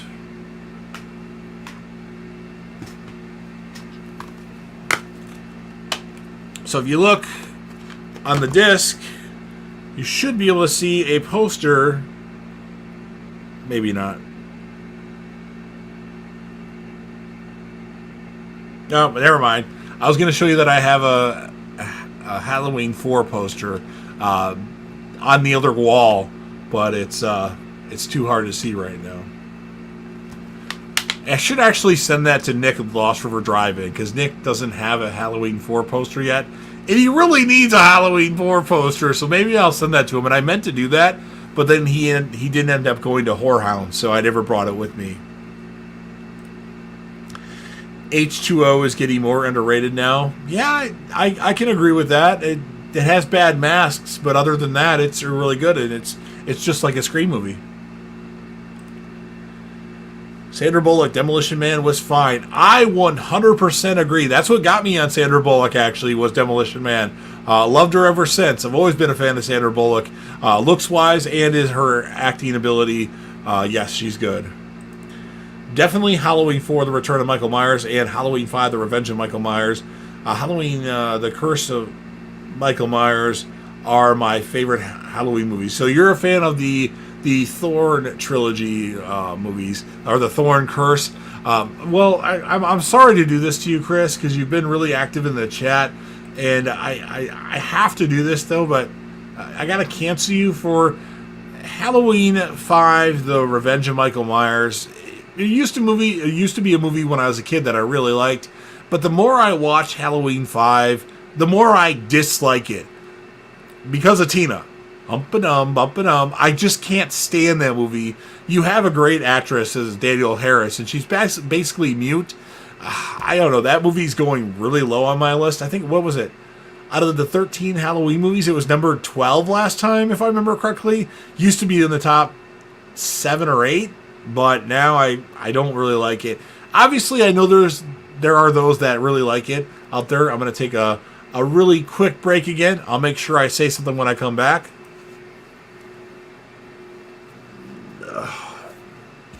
Still here. Just taking care of some business here. I feel like my eyes are burning, so I'm going to do something to put a stop to that. And I'm back. I put a little bit of water on my eyes, so now it looks like I'm crying, if you can see. Just had to get some liquid on my eyes, because it literally felt like I was burning for some reason. So, yeah, Halloween. Okay, let's catch back up on the chat. Halloween. What is your favorite standalone slasher film? Screen. Oh, that just a one. That's a really tough question that I don't know if I can answer right now. Let me check. I think I can, actually. I gotta look at my favorite movies of all time list to make sure that I'm not excluding something.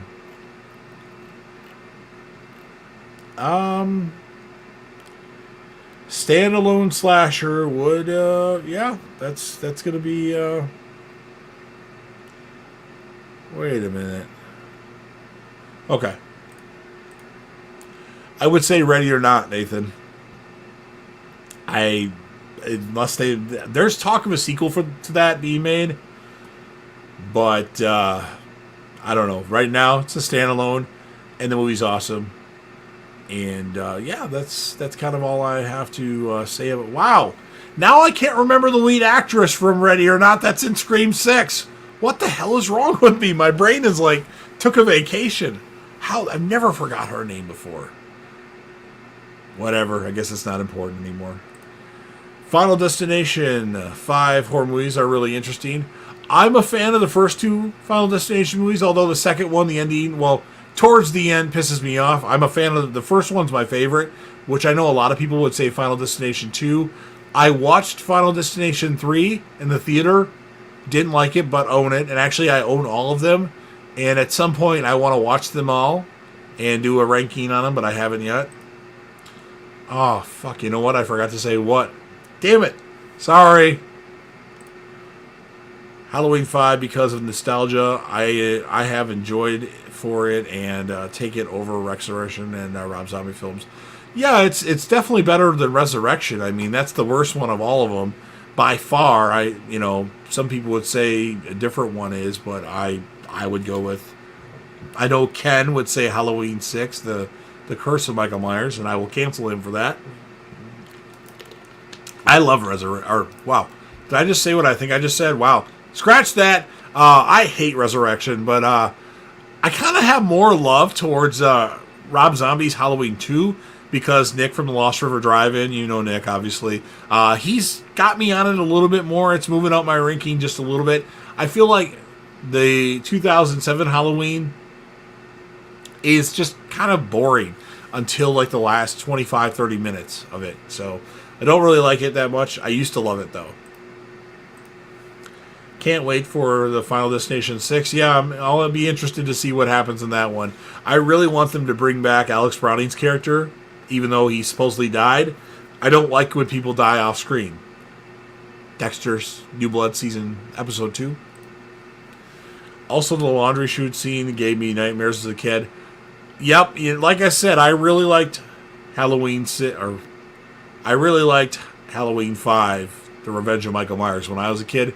I just feel like as somebody that claims to be a film critic, where I'm nowhere near what some people like Cody Leach and Sean Chandler are, it doesn't work right for me anymore. But yes, I can't believe I forgot that name. I'll pull that up in a second here. The movie's terrible. Other than that, that's a good scene, but I just don't like Tina. Probably if Tina wasn't in the movie and you kill off Rachel really early on, those are two big issues I have with the movie.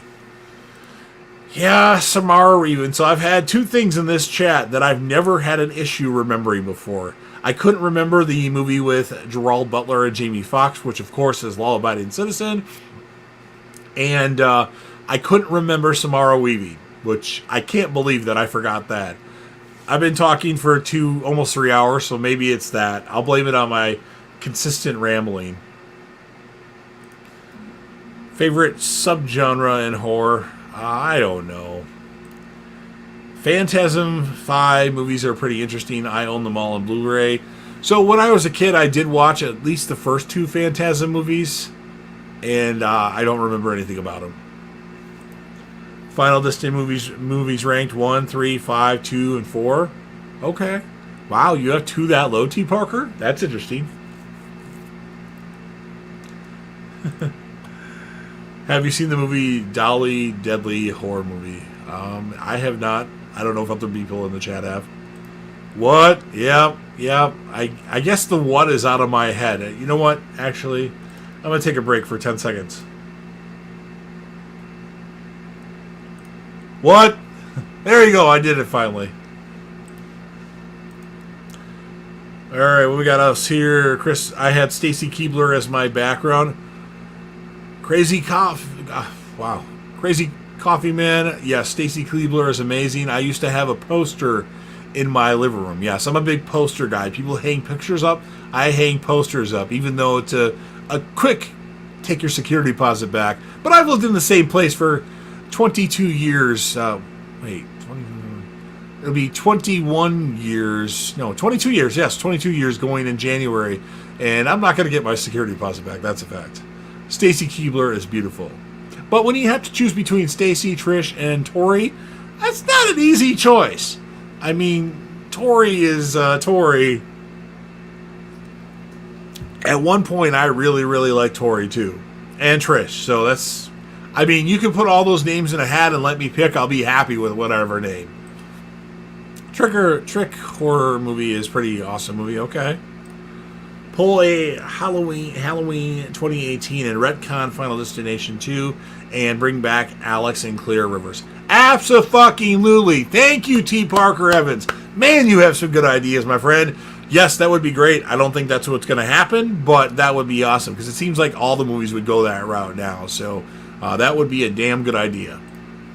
Yeah, not a fan of Final Destination 2 because they killed off Alex and Clear. Yeah, I was most mad. Like, okay, they killed off Alex off screen, Devon Sawa's character, but then they killed off Clear too, and I was irate when they killed her off. I was furious when they killed her off, but, you know, could they retcon it? Yeah. Other than that, though, Final Destination 2 is a really good movie, I think. It's my second favorite one. Yes. What? Yeah. Becky was a pretty interesting movie. I watched The Wrath of Becky. It was way more interesting than the first one. I recently heard that. I think somebody just did a review on that on Instagram. But I've never heard of it. Other than that, that's all I've heard of it. Hey, J-Dev. Oh, we have, I don't know if it's Rob, Kaylee, or Rob and Kaylee from That Horror Couple in the chat. But thank you for being in the chat, Rob, Kaylee, or both of you. If you want more great horror content and Walking Dead content, which Sledgehammer Horror does not have, check out That Horror Couple. Unfortunately, the link is not in the description, but just go to their channel. They have a lot of good movie reviews, trailer reactions, Walking Dead reviews, and Rob is just funny with his wit and his humor where he says like random things, like on his episode of In Defensive of Halloween Ends on Sledgehammer Horror today. It was like they're a couple and they're like, we're a couple, and it was just really funny. He has like comedic timing that's like humor to me. So yeah, check out That Horror Couple as I just threw a movie. I bumped a movie and it flew back at me. Brightburn, horror movie, is pretty interesting movie. Yes, I just recently watched Brightburn. It wasn't as good as I remember, or it wasn't as good as I wanted it to be. I was expecting it to be a lot better, but it was still good. And it might be a movie that I need to rewatch soon to just have, make it more fresh in my head. And maybe I was doing other things that were distracting me during it. It's both of us. Thank you so much. You're the best. I really like you guys a lot. You guys are a lot of fun, and maybe I don't comment and like on all your videos, but I do watch a lot of stuff that you guys do, and I think you're really good horror content creators, and you're like me. Like, I don't like to edit stuff. Like, I do terrible thumbnails. I've been told that before. Like, you need to make better thumbnails, which you guys do great. But like when you guys don't like to edit stuff out, like goofs or stuff that you forget, like I do all the time, I think that's good. It shows the real you, and I respect that, so that's awesome. T. Parker says, at That Horror Couple, I really enjoyed watching your defending of Halloween Ends video with Sledgehammer Horror. Day one Ends supporter here. Yeah, I mean, I think I liked Ends a little bit more when I saw it the first time, but then when I thought about it more, and I wasn't really sure what to think, and I heard our T. Parker Evans wrote something about the movie, and it maybe opened my eyes a little bit to it, but then I watched it again and still didn't like it. But I'd say it's like a 5 out of 10. It's not the worst one. I think I ranked it 8th out of all the Halloween movies, and I think that's probably where it's going to stand. I just think Corey Cunningham should have been introduced in a previous movie, and that would have fixed a lot of error or a lot of issues that I have with the movie. But I did like the end, even though the battle wasn't very long. I did like the end of the movie. I think, I'm forgetting what, wow, God, this is the third brain fart of the stream. Annie Matichek's character, Alice, no, that's not right, Allison. Allison should have had a much bigger role in Halloween Ends, and she does not have that big of a role, and that pissed me off. Liked and subscribe. Hey, man, man, woman, I don't know what you are, but I really appreciate because I don't have that many subscribers. I guess I should talk about that. So if you look, the last time I looked, I don't know where it is now, I have 551 subscribers, and I've been doing consistent YouTube stuff since 2020. Although I took a break the last week of 2020, and then since then I've had a video every day, unless it gets flagged and copyright strike, but eventually it gets put back on. And people are like, well, how come you don't have a lot of subscribers yet? And the reason why I don't have a lot of subscribers is I talk about too much on my channel. A lot of channels have a niche. That Horror Couple, Sledgehammer Horror, horror content, me, UFC fight reactions, Walking Dead, Dexter, Big Bang Theory, Lucifer, Chicago Cubs, Chicago Bulls. I talk about so much stuff on my channel, so I'll get a lot of subscribers, and then people will unsubscribe to my channel because they don't want to hear me ramble about something else. So that's why, in case any of you were wondering, I just thought I'd cover that. Thank you so much, T. Parker Evans. That means a lot to us. I should have wrote a comment on that because I did watch it. I was going to cancel you because I'm not a big fan of Ends, but I didn't because I don't want to get ruffle any feathers. But I think the movie doesn't have a lot of ground to stand on. It's not that good. I think they really dropped the ball with it. But I'm glad it was something different because then we would have got the same movie. But the fact that Michael Myers in Halloween Kills is like unstoppable, and then all of a sudden Halloween Ends, he like has nothing left. It's like he shot his wad in Halloween Kills and doesn't have anything left. So that's what I thought about that. Ends is 9 out of 10 movie for me. Okay. I know you like it, T. Parker. I respect your opinion because we know what movie we really like together. But I don't think so. I know that Kaylee likes Halloween Ends more than Rob. And then Ken wrote, I think Ashley gave it a 6 and Ken gave it a 5.5. So I'm probably about 5.5 too myself. Maybe 6. I might be able to convince myself to give it a 6, but nothing higher than a 6 for Halloween Ends. I will say I'd rather watch Halloween Ends than Season of the Witch. Yes, I said it. I know there's a cult following for that movie, but I just don't like it. Hey, That Horror Couple. Are you enjoying Dead City? Hey, Nathan. I absolutely love Dead City. The timing when it gets placed on, when it's available for AMC, if you have the AMC app or you have it available on something else, like I have it through Amazon Prime, I don't like the fact that it gets released early Thursday morning, because what I've been doing is I go to bed early on Thursday night. I wake up at 5:30 my time, Central Time, 5:30-ish, I should say. I watch the episode, I do a review, and then I have to work at 8 a.m., which I get ready for work about 7:10. As now my nose is itching. I shouldn't have done a lot of cocaine before the stream. Didn't do any. Just what happens when I talk about it. But yeah, Dead City, for those Walking Dead fans, I fucking love Dead City. It's an awesome show. I thought the most interesting thing in The Walking Dead Season 11 was the dynamic between Negan and Maggie. And now we have a show about it. And it's really interesting. And I think, and I don't know any spoilers, but I think we're going to get more people from The Walking Dead on Dead City at some point. I don't know when. But Dead City I'm really impressed with. And the Croat might turn out to be a pretty sadistic villain. He's pretty good already. I'm Seamus from Belfast, Ireland. I just stumbled across you. Oh, I'm Seamus. Okay, I said Seamus, and I didn't. It's not Seamus, but Seamus. I appreciate you being in here. They said they were going to make a Collector 3 movie, but it didn't happen. Yeah, so the Collector Collection and the Collected, I think they started filming, from what I know, the Collected, and then they stopped, I think, pre-COVID or right when COVID started, and then it kind of got scrapped. Hopefully, they come back with it, because that's awesome. 2 movies, those are some badass movies. What did you think about the Lawnmower Man movies?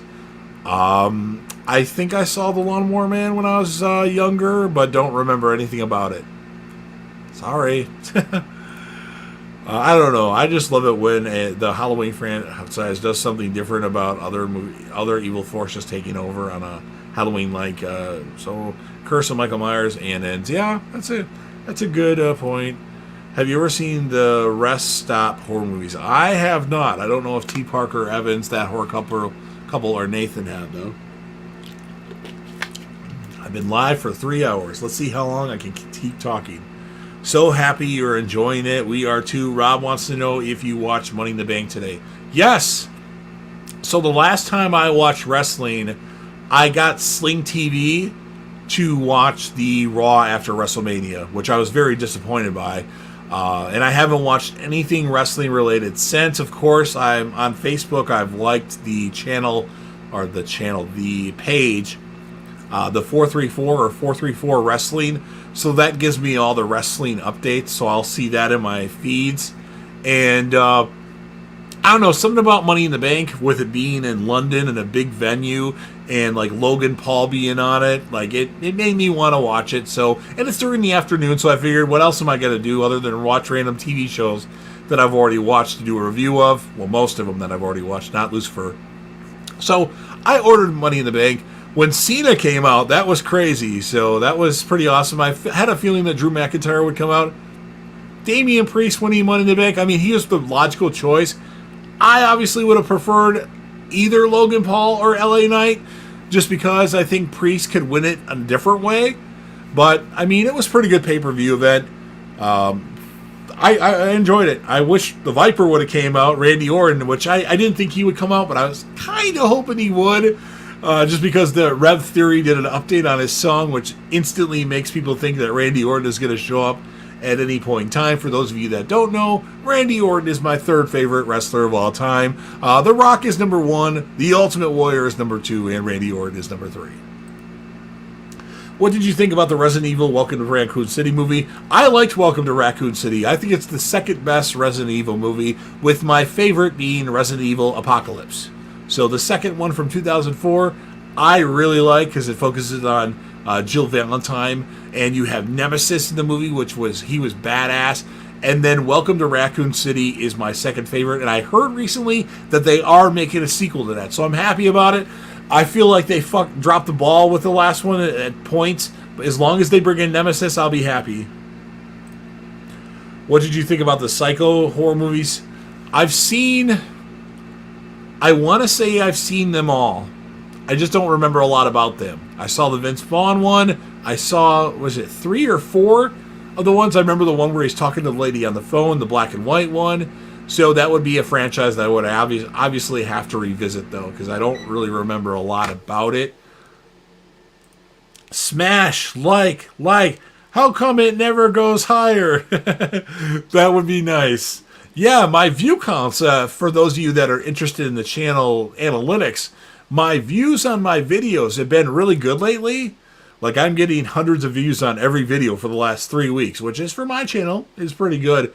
But the number of likes I get are still low. So YouTube's like, the algorithm is saying yours doesn't make sense. So, hey, if you're watching my videos, make sure you Hulk smash that like button. It helps out with the algorithm. I know some of my stuff is a little bit generic, but hey, you know, it helps out. It helps me out. What can I say? What did you think about the Evil Dead movies? Well, if you want to know my opinion on the Evil Dead franchise, if you watch the live stream on July 19th on Sledgehammer Horror, as I itch my nose here, I will be ranking the Evil Dead movies along with the Child's Play / Chucky movies, Scream, and the Saw movies. There'll be all the movies, ranking them from my 28th favorite to my favorite. I'm relatively new to the Evil Dead movies. I'll give you a little bit of spoilers here. I watched the first one a few years ago, did not like it, and then I watched the Evil Dead remake, the 2013 one, last year for the first time. Thought that movie was really badass. So then Evil Dead Rise was coming out this year, so I watched all the Evil Dead movies, including Evil Dead 1 again, Evil Dead 2, or The Evil Dead 2, Army of Darkness, Evil Dead 2013, and Evil Dead Rise. And my favorite is Evil Dead 2013, followed by Evil Dead 2. And I'm not going to give any more away. I do have a ranking on my channel. If you go to my playlist and go to movie franchise rankings or whatever the hell it's called, I do have the Evil Dead franchise on there if you want my thoughts on that. Fan of the Resident Evil games. I was when I was a kid, but it was just Resident Evil 2 and Nemesis, so Resident Evil 3 and Resident Evil 2. I think I liked Resident Evil 2 so much, though, because I had like a Game Shark cheat code where I had infinite ammo, so I didn't have to worry about getting like weapons and stuff, but I didn't have infinite health, and I think that's why I was so good at the game, obviously. And Resident Evil 3, I got far in the game and got to a point where I couldn't go any further. I don't know what happened, and at that point, I just kind of gave up on it. I did buy a PS5 recently and get Resident Evil 4, the revitalized, or whatever you want to call it, Resident Evil 4. Played it for about 5 minutes and then turned it off and haven't played a game on my PS5 since. So that's what I do with games. The only game I consistently play on a regular basis is NBA 2K. I don't know why. It's just all I play. I knew that was what was going to happen. What did you think about orphan horror movies and Orphan First Kill? I have not seen them. I've heard good things. I think it's from Orphan First Kill that I heard good things about. Since it's Margot Robbie's birthday today, you should watch Birds of Prey. It's pretty good and underrated. Okay. I might do that. Not guaranteeing it, but I do own it. Cujo is a classic horror movie. Yes, Cujo is. It's been a long time since I've seen Cujo. I remember a little bit about it. They're in a car and Cujo's like surrounding them, but I don't remember much. Motel Hell is a pretty interesting movie, horror classic. Motel Hell, I'll put that down. Chris, you got so many recommendations here. I'm gonna have to pick like the top 5 when I have time, but I do appreciate it. Maybe that's coming off a little irritated. I appreciate it. All right, what does Nathan say here? What's your absolute least favorite horror movie of all time? So, what comes to mind is Jason Takes Manhattan. I fucking hate that movie. I also hate Halloween Resurrection. I'm trying to think of other movies. Seed of Chucky is pretty bad.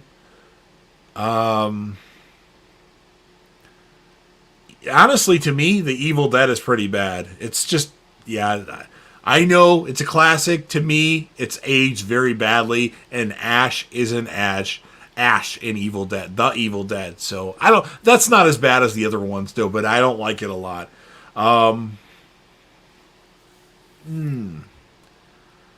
trying to think. I'm trying to think of like if there's a certain movie that's a horror movie that comes to mind. Okay, so I'll tell you my least favorite movie of all time, at least from my recollection. And I would guess to make a list of that, I would probably have to watch all these movies again, which I don't want. But I absolutely hate the movie Downsizing with Matt Damon. Thought it was going to be a really good movie, and it just takes turns that I wasn't expecting. So, not a horror movie, but I hate Downsizing. But that's more recency bias. I hated Thor Ragnarok when I saw it at the theater, and then I liked it after that. So, I have different ways. Like, sometimes I need to watch something twice. Sorry, J-Dab, I got to cancel you for not finished playing the Resident Evil remake. Yeah, Resident Evil 4 remake. I know. I bought a PS5 simply because I wanted to play that, and I played it for like 5 minutes. I was like at the beginning stage in that cabin, and that's like, I got bored of it after that, and now I just use it to watch movies on. That's what I do with those games. I knew that's what was going to happen. Cody Leach got me so excited about the game, though, I just had to try it. If I had like unlimited ammo and all that right away, I probably would play it longer, but it's just, I don't know, it's a lot of time I have to invest into something, but I don't know. I only play the NBA games, and I don't really play. I'm more like a general manager for that. I do all the trades and signings and all that. If Nathan's here, I'm sure he likes that stuff. So yeah, we'll do this here and cancel me for that.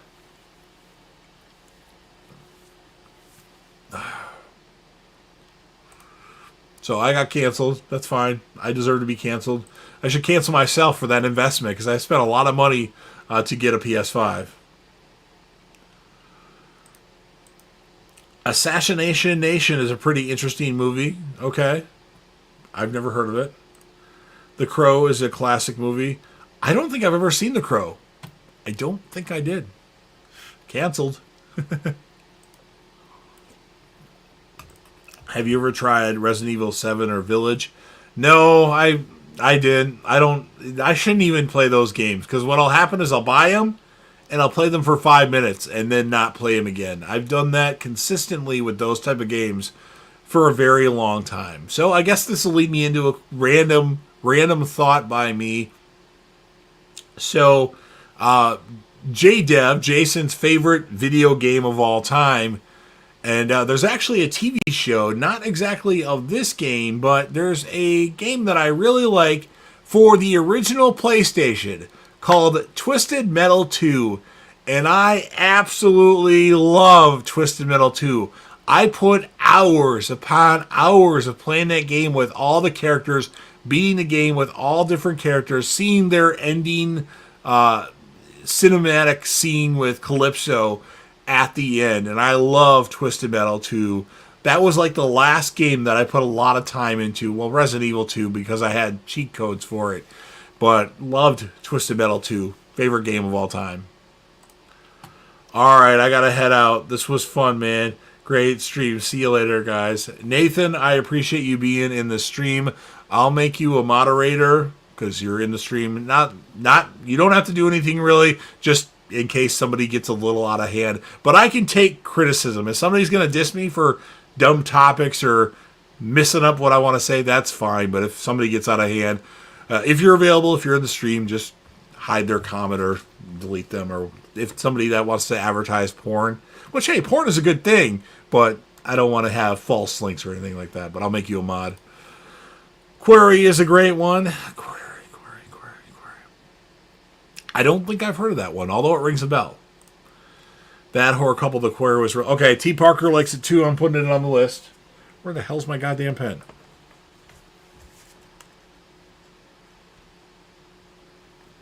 Query, you just made the list. Your next horror movie is a classic horror movie. Okay. I thought you said that you were saying the next horror movie I'm going to watch is going to be a classic horror movie, but Your Next. Oh, Your Next. Okay, I own Your Next. Yeah, Your Next is good. It's not one of my favorites, but it's still good. If they release a Scream video game, I'd purchase it day one. You know, I would have to too, as long as Mickey, the freaking Tarantino film student, is in the game. But if he's a suspect, I'm a suspect. Well, maybe you're a suspect. Let's move on. Yeah, that would be awesome. They should. Why haven't they done that? Jericho, I love it. You just made the list. Where's my clipboard at? You know what happens to people? You just made the list. All right, that's enough Chris Jericho. So in our Fantasy Football Dynasty League chat, that used to be my thing. Every day somebody would say something that I didn't agree with. I would say, you just made the list. And now people expect me to do that when that's not a thing anymore. And I stopped mocking Chris Jericho for a while. But for some reason, I did it there. So I'm glad you enjoyed that. I assume that's Rob that's saying that because Kaylee wouldn't really like wrestling. So... all right, so I smelt what the chat is cooking here. Let's see what else we can talk about. I mean, I don't have anything else going on, so I don't necessarily have to get off, but I don't want to just sit here and twiddle my thumbs either. So what topic should we talk about? Crazy Coffee Man, are you still in the chat? I'm sure he is. The Quarry is a horror video game, but also a story choice video game. David Arquetta's in it. Okay. So it's a video game. Oh, if it's a video game, I'm not going to play it probably. But I don't know. I guess I could try. Toys of Terror horror movie. So he's saying that's probably interesting. Okay. Okay. Oh, what do I want to talk about next? Let's talk about... I don't know, my brain's kind of fuzzy right now. Too much talking, but I don't have anything else to do, so I can keep talking. Oh, I just lost somebody else. We talked about Halloween. We've talked about Scream. Walking Dead, I think Kaylee and Rob are the only ones that are caught up on Walking Dead, Dead City. Nathan's left the chat. How dare Nathan? Are you going to see the new Insidious next week? I don't know if I'll see it next week. I probably will, but I haven't gotten a ticket for it yet. I'm pretty broke until Friday, which that comes out on Thursday. And I'm trying not to use credit cards that are paid off. So, yeah, I don't really like to admit the fact that I'm broke. And it's only broke till Friday, then I'm good. So, I can make it happen. I just don't know if it will be smart to do, but I'm sure I'll probably do it, honestly. I was already thinking about it, so... and I can do a franchise ranking, which means I have to rewatch all the Insidious movies, which I have yet to do, and I haven't seen them all yet. I've only seen the first two, so... I would say there's a 50% chance that I'll see it. I don't know for sure, though. Or I should say that I'll see it on Thursday, but I'll definitely see it shortly after then.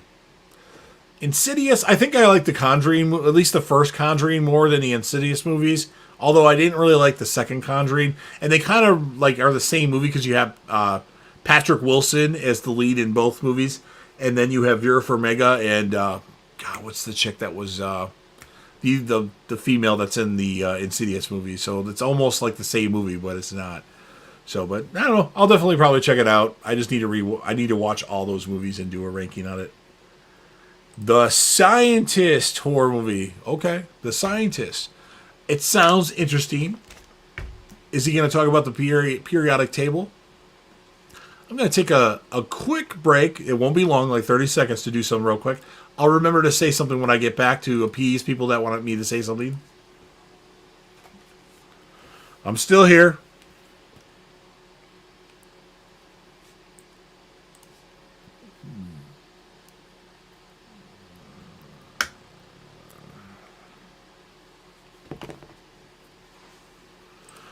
All right, I'm back. Just had to do something real quick. The Conjuring 2 is my favorite one. You know, my friend Buzzy or Donnie really likes The Conjuring 2, and I didn't like it. Now, I've only seen it one time. Maybe I need to rewatch it, and obviously I probably will rewatch it because it's a franchise that I can do a ranking of. I really like doing rankings, and that's one I have yet to do yet because I've only seen the first two, so we'll probably get on that. The Conjuring 2 is my favorite one, too. Okay, all right. I don't know. I like the first one a lot, and I didn't particularly care for the second one. I'm not sure why, though. That horror couple is right on. I thought it was scarier than the first one. Okay. Wow, everybody likes The Conjuring 2 except for me. Okay. No. Well, if that's the case, I'm canceled. How could I not like The Conjuring 2? That's worth a cancel.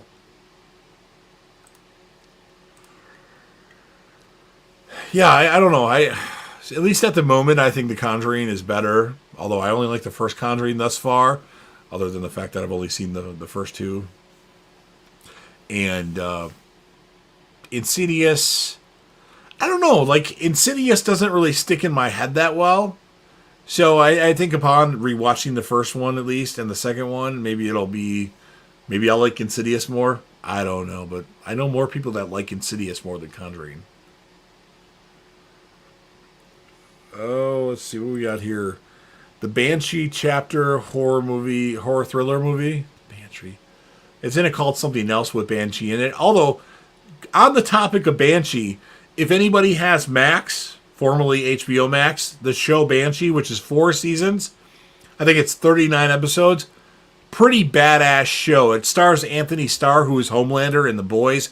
If you want a badass, like, action show with a lot of good sex scenes, like really good choreographed action scenes with pretty good sex scenes as well, I would highly recommend Banshee. And it's a show that ended when it wanted to end, so it's not like it get canceled and you're left hanging with something.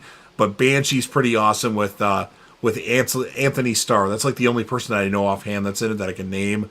I would highly recommend Banshee. I know that's not what you're talking about here, but that's one I would definitely recommend. Are you going to any cons soon? Yes, as a matter of fact, on August 4th and possibly August 5th, I will be at Flashback Weekend in Chicago. People that are supposed to be there, which a few of them I've already met.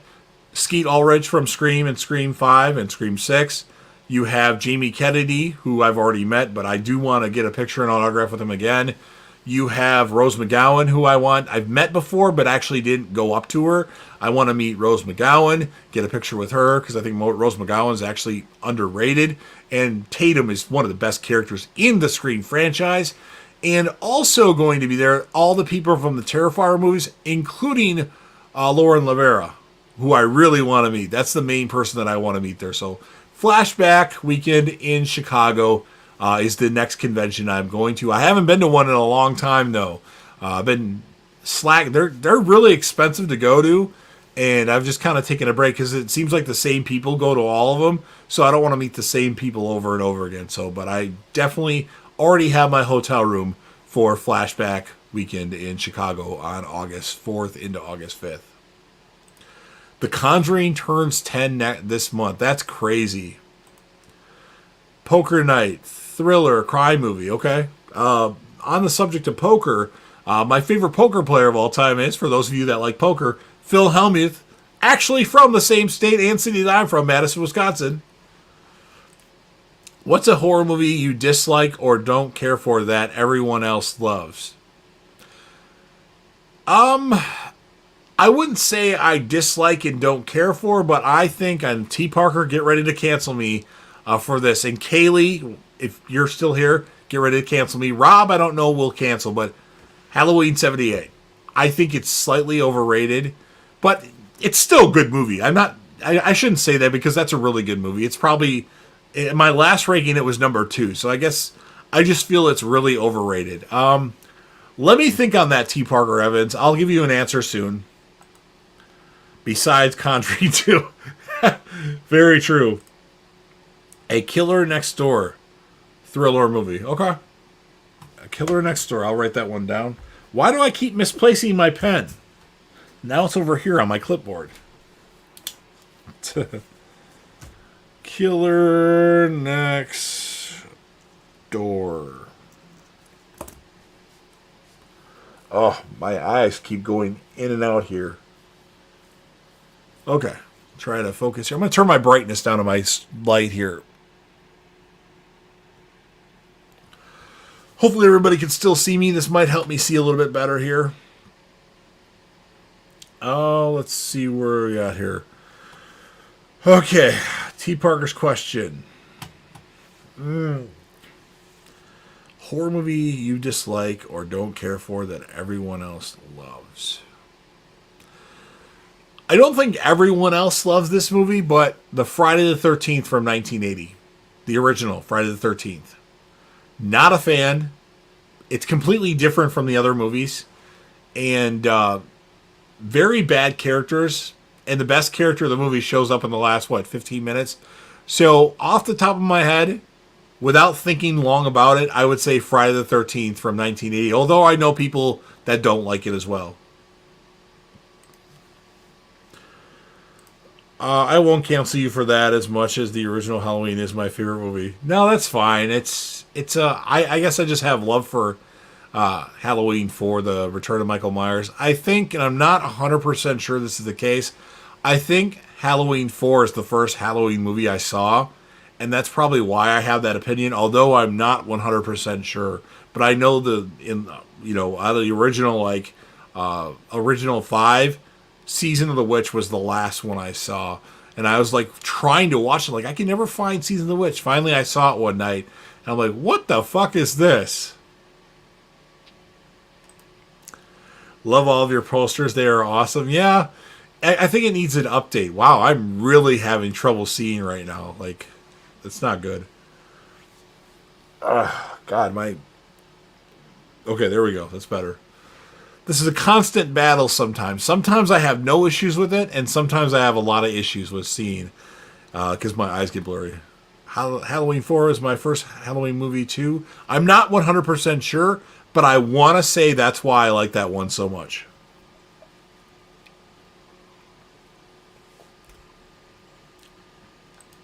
Don't Let Them In, mystery horror movie. Okay. Just looking at my posters here that horror company left, we have the Dark Knight Rises right here. So I have a very unpopular opinion, but I actually like the Dark Knight Rises more than the Dark Knight. Dark Knight Rises is my second favorite movie of all time. What? Mind blown! Reasons why, for those of you that are wondering. So, yes, I know Heath Ledger's performance as the Joker was phenomenal in Dark Knight. I'm not disagreeing with that one bit. It's an awesome movie, and that's actually my fourth favorite movie of all time, by the way. I feel like the Dark Knight drags a little bit. In my opinion, it kind of drags, especially when they're on like the boats and they have to decide if they want to pull the trigger to blow the boat up. And then after that, we have another thing with Harvey Dent having Commissioner Gordon and all that. I just feel like the Dark Knight lasts too long. Also, Maggie Gyllenhaal, I can't fucking stand Maggie Gyllenhaal. I don't know why, but I can't stand Maggie Gyllenhaal. Dark Knight Rises, you have a conclusion aspect. You have a villain that's really badass and Bane, just as good as Joker. Not as good, obviously, but just as good. And it's a conclusion aspect. And you also have Anne Hathaway, who's much more better, in my opinion, than Maggie Gyllenhaal. So just my reasons. I don't know if anybody really wanted to know that, but I decided I wanted to tell it to you anyway. Oh, let's see here. Well, we got to smell the chat is cooking here. Before the recent trilogy, Halloween 3 was the last Halloween movie I saw, but I really enjoy it and love it more as time goes on. I mean, the movie, if I would have saw the movie back in 1988 and it didn't have Halloween in the title, if it just called Season of the Witch, and my mom and her friend Dave that used to come over all the time would have watched that, and I probably would have liked it, because the movie, I know it's good. I know, it's good other than the song. It's about a guy that's killing kids with masks. It's good. But I just don't enjoy it, because probably, not 100% sure, because of the title Halloween 3, and we don't have Michael Myers. I See You, horror movie, thriller. I think I See You. I think I've seen that one. Babylon with Margot Robbie is crazy. Okay.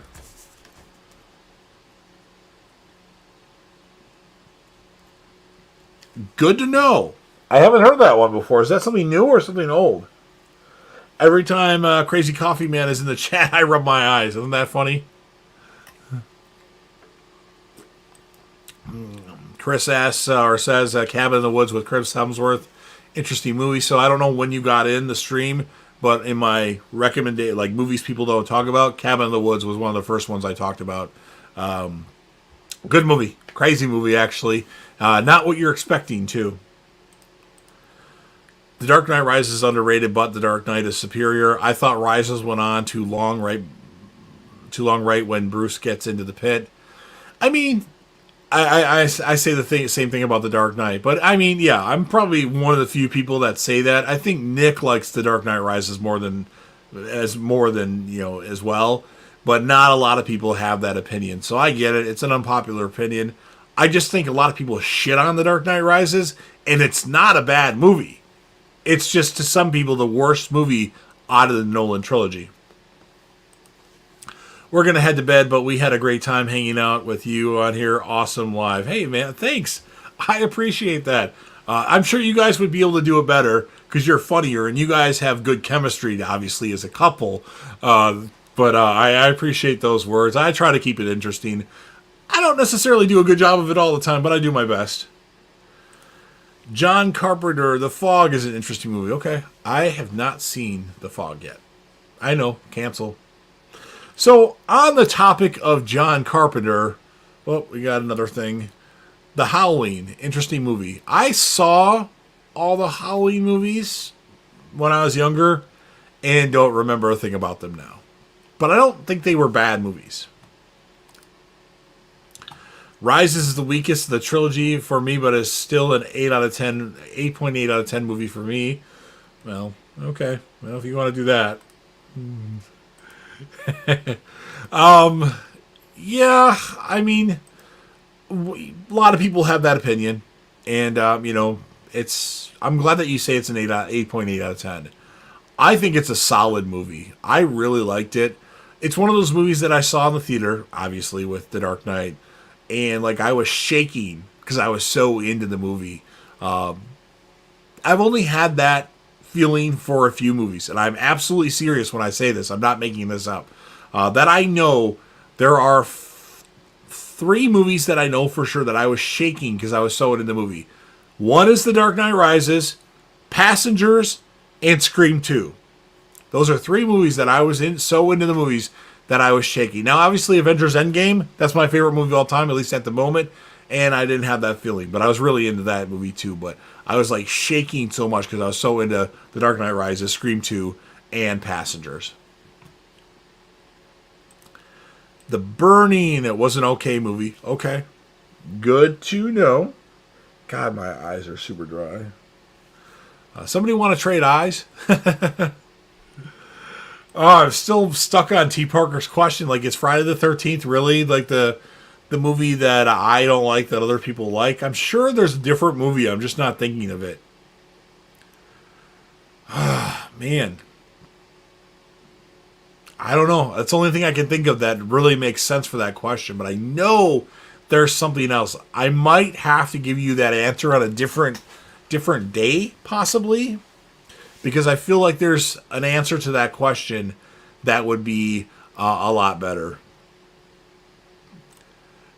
Crazy Coffee Man, I need more information on this. Babylon. How many pumpkin movies are there? I watched the first one. It's an interesting movie. I have no idea. I don't know if I've seen any of them. There's a lot of movies that you watch that I have to watch, apparently. At least I saw Smile and Cabin in the Woods and Knock at the Cabin. So there's 3 of them that I've watched out of the however many you've talked about. For some reason, I want to drink Pepsi and water.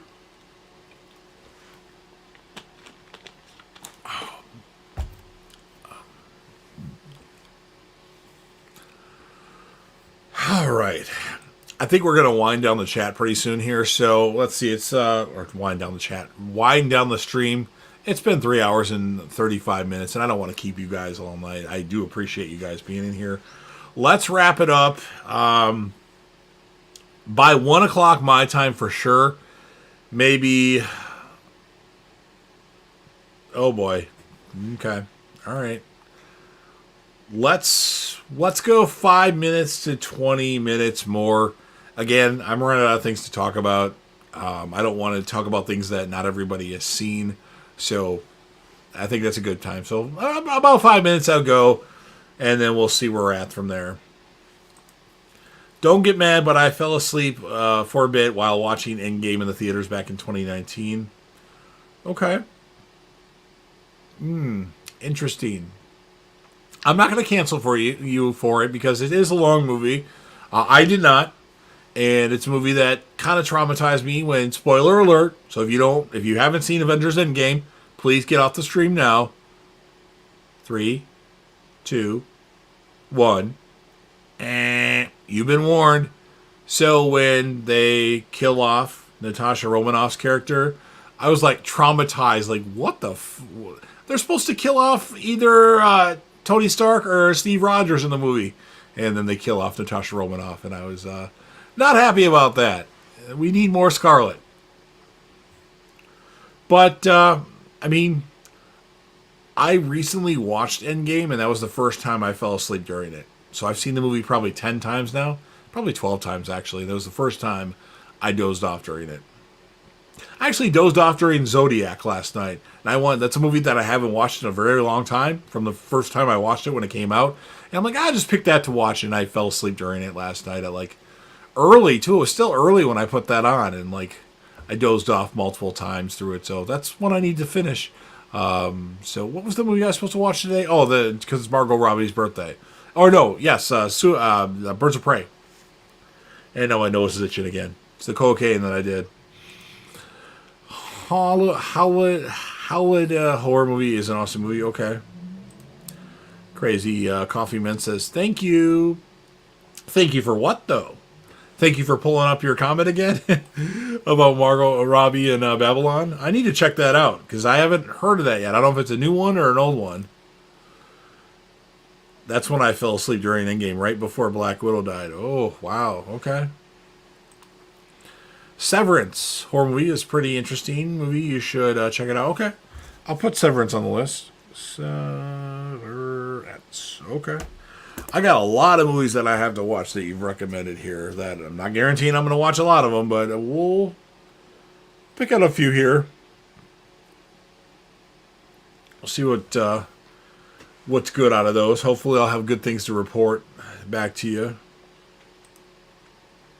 So, for those of you, T. Parker Evans and Chris, I appreciate all your comments. You're awesome. And, of course, Crazy Coffee Man. Obviously, I want to do more streams. I'm limited on how much time I can do streams just because of my work schedule. But obviously, Friday nights, Saturday nights, Sundays, I can do them. And maybe during the week if they're earlier. I want to do more rankings, though, because that's what a lot of people do live streams for. Is there a ranking that you want to see me do on a live stream?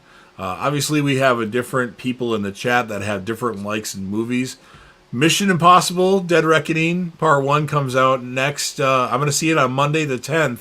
I think I might do a live stream for my ranking. I'll do a video recording my ranking for that, and I'll also do a live stream.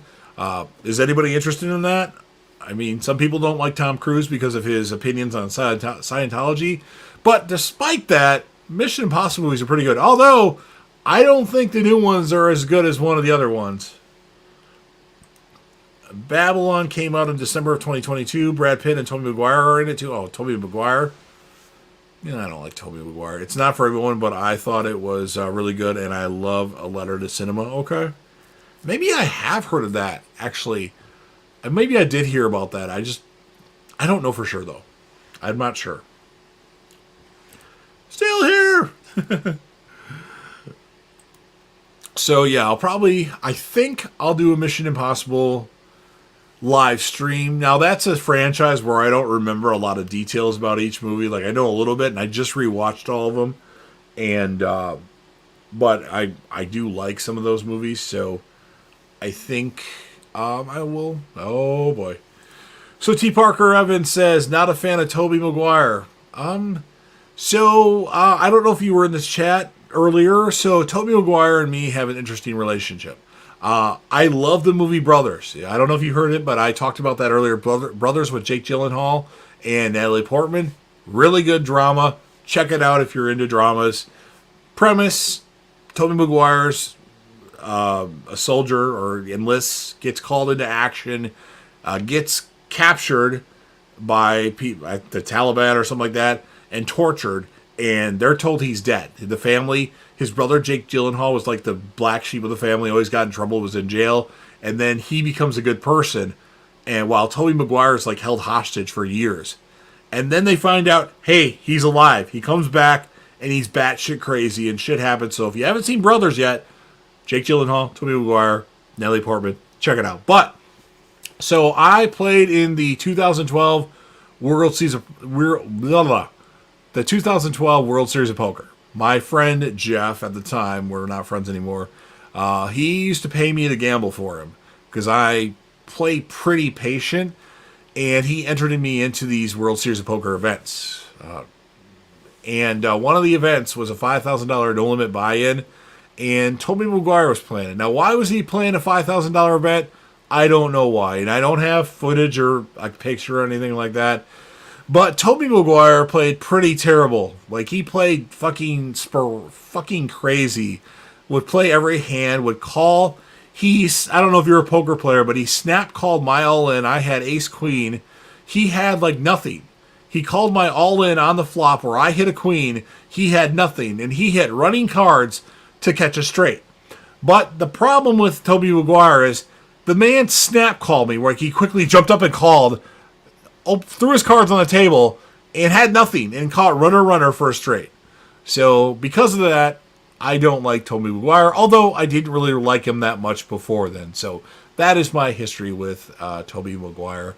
But I am happy that he returned in No Way Home, and I love the movie Brothers. But that's as much nice things as I have to say about Tobey Maguire. And no, I do not have a photo with him. I didn't get video of it. I guess I was too focused on what was going on and too angered by the fact that this guy that makes millions of dollars just knocked me out of the tournament that I was doing very well in. You should definitely add this movie, Smiley Face Killers. Wait, did you add this one? Smiley Face Killers? I don't think I did. Let me check.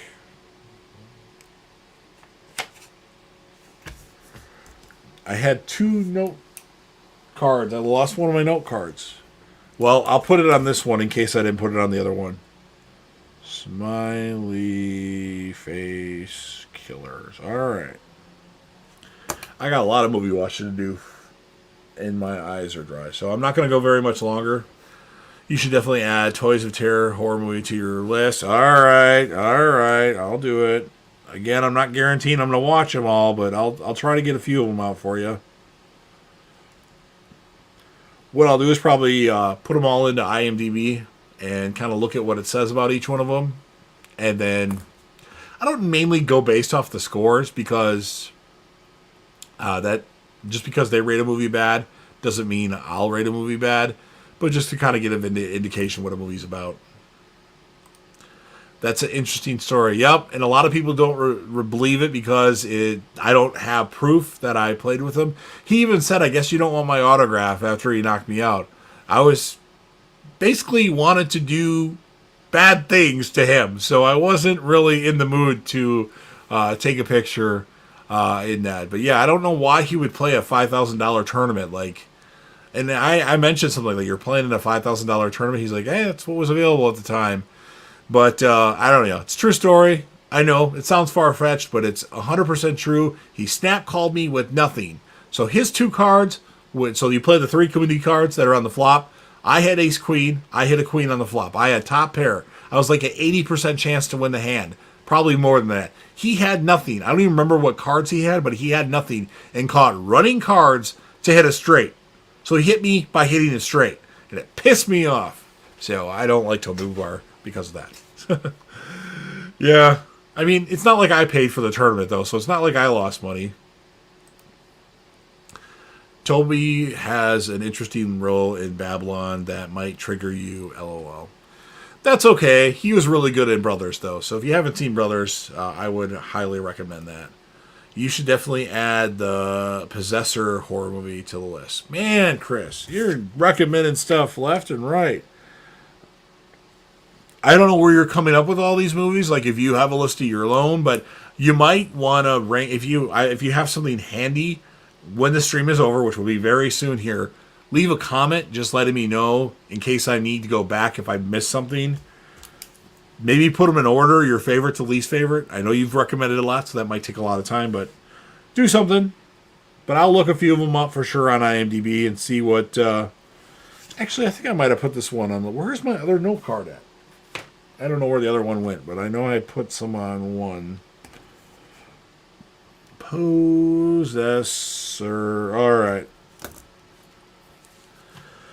And I should throw this out there. I'm a small YouTube channel, although I post a video every day. If anybody does like doing live streams, I'm open to having anybody on a live stream with me. It'll be easier because then I don't have to do all the talking, so somebody else can talk when I need to take a rest or rub my eye or whatever I'm doing.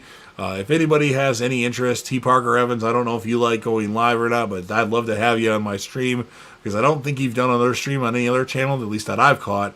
I've already talked to that horror couple about it, and I think we'll be doing something very soon.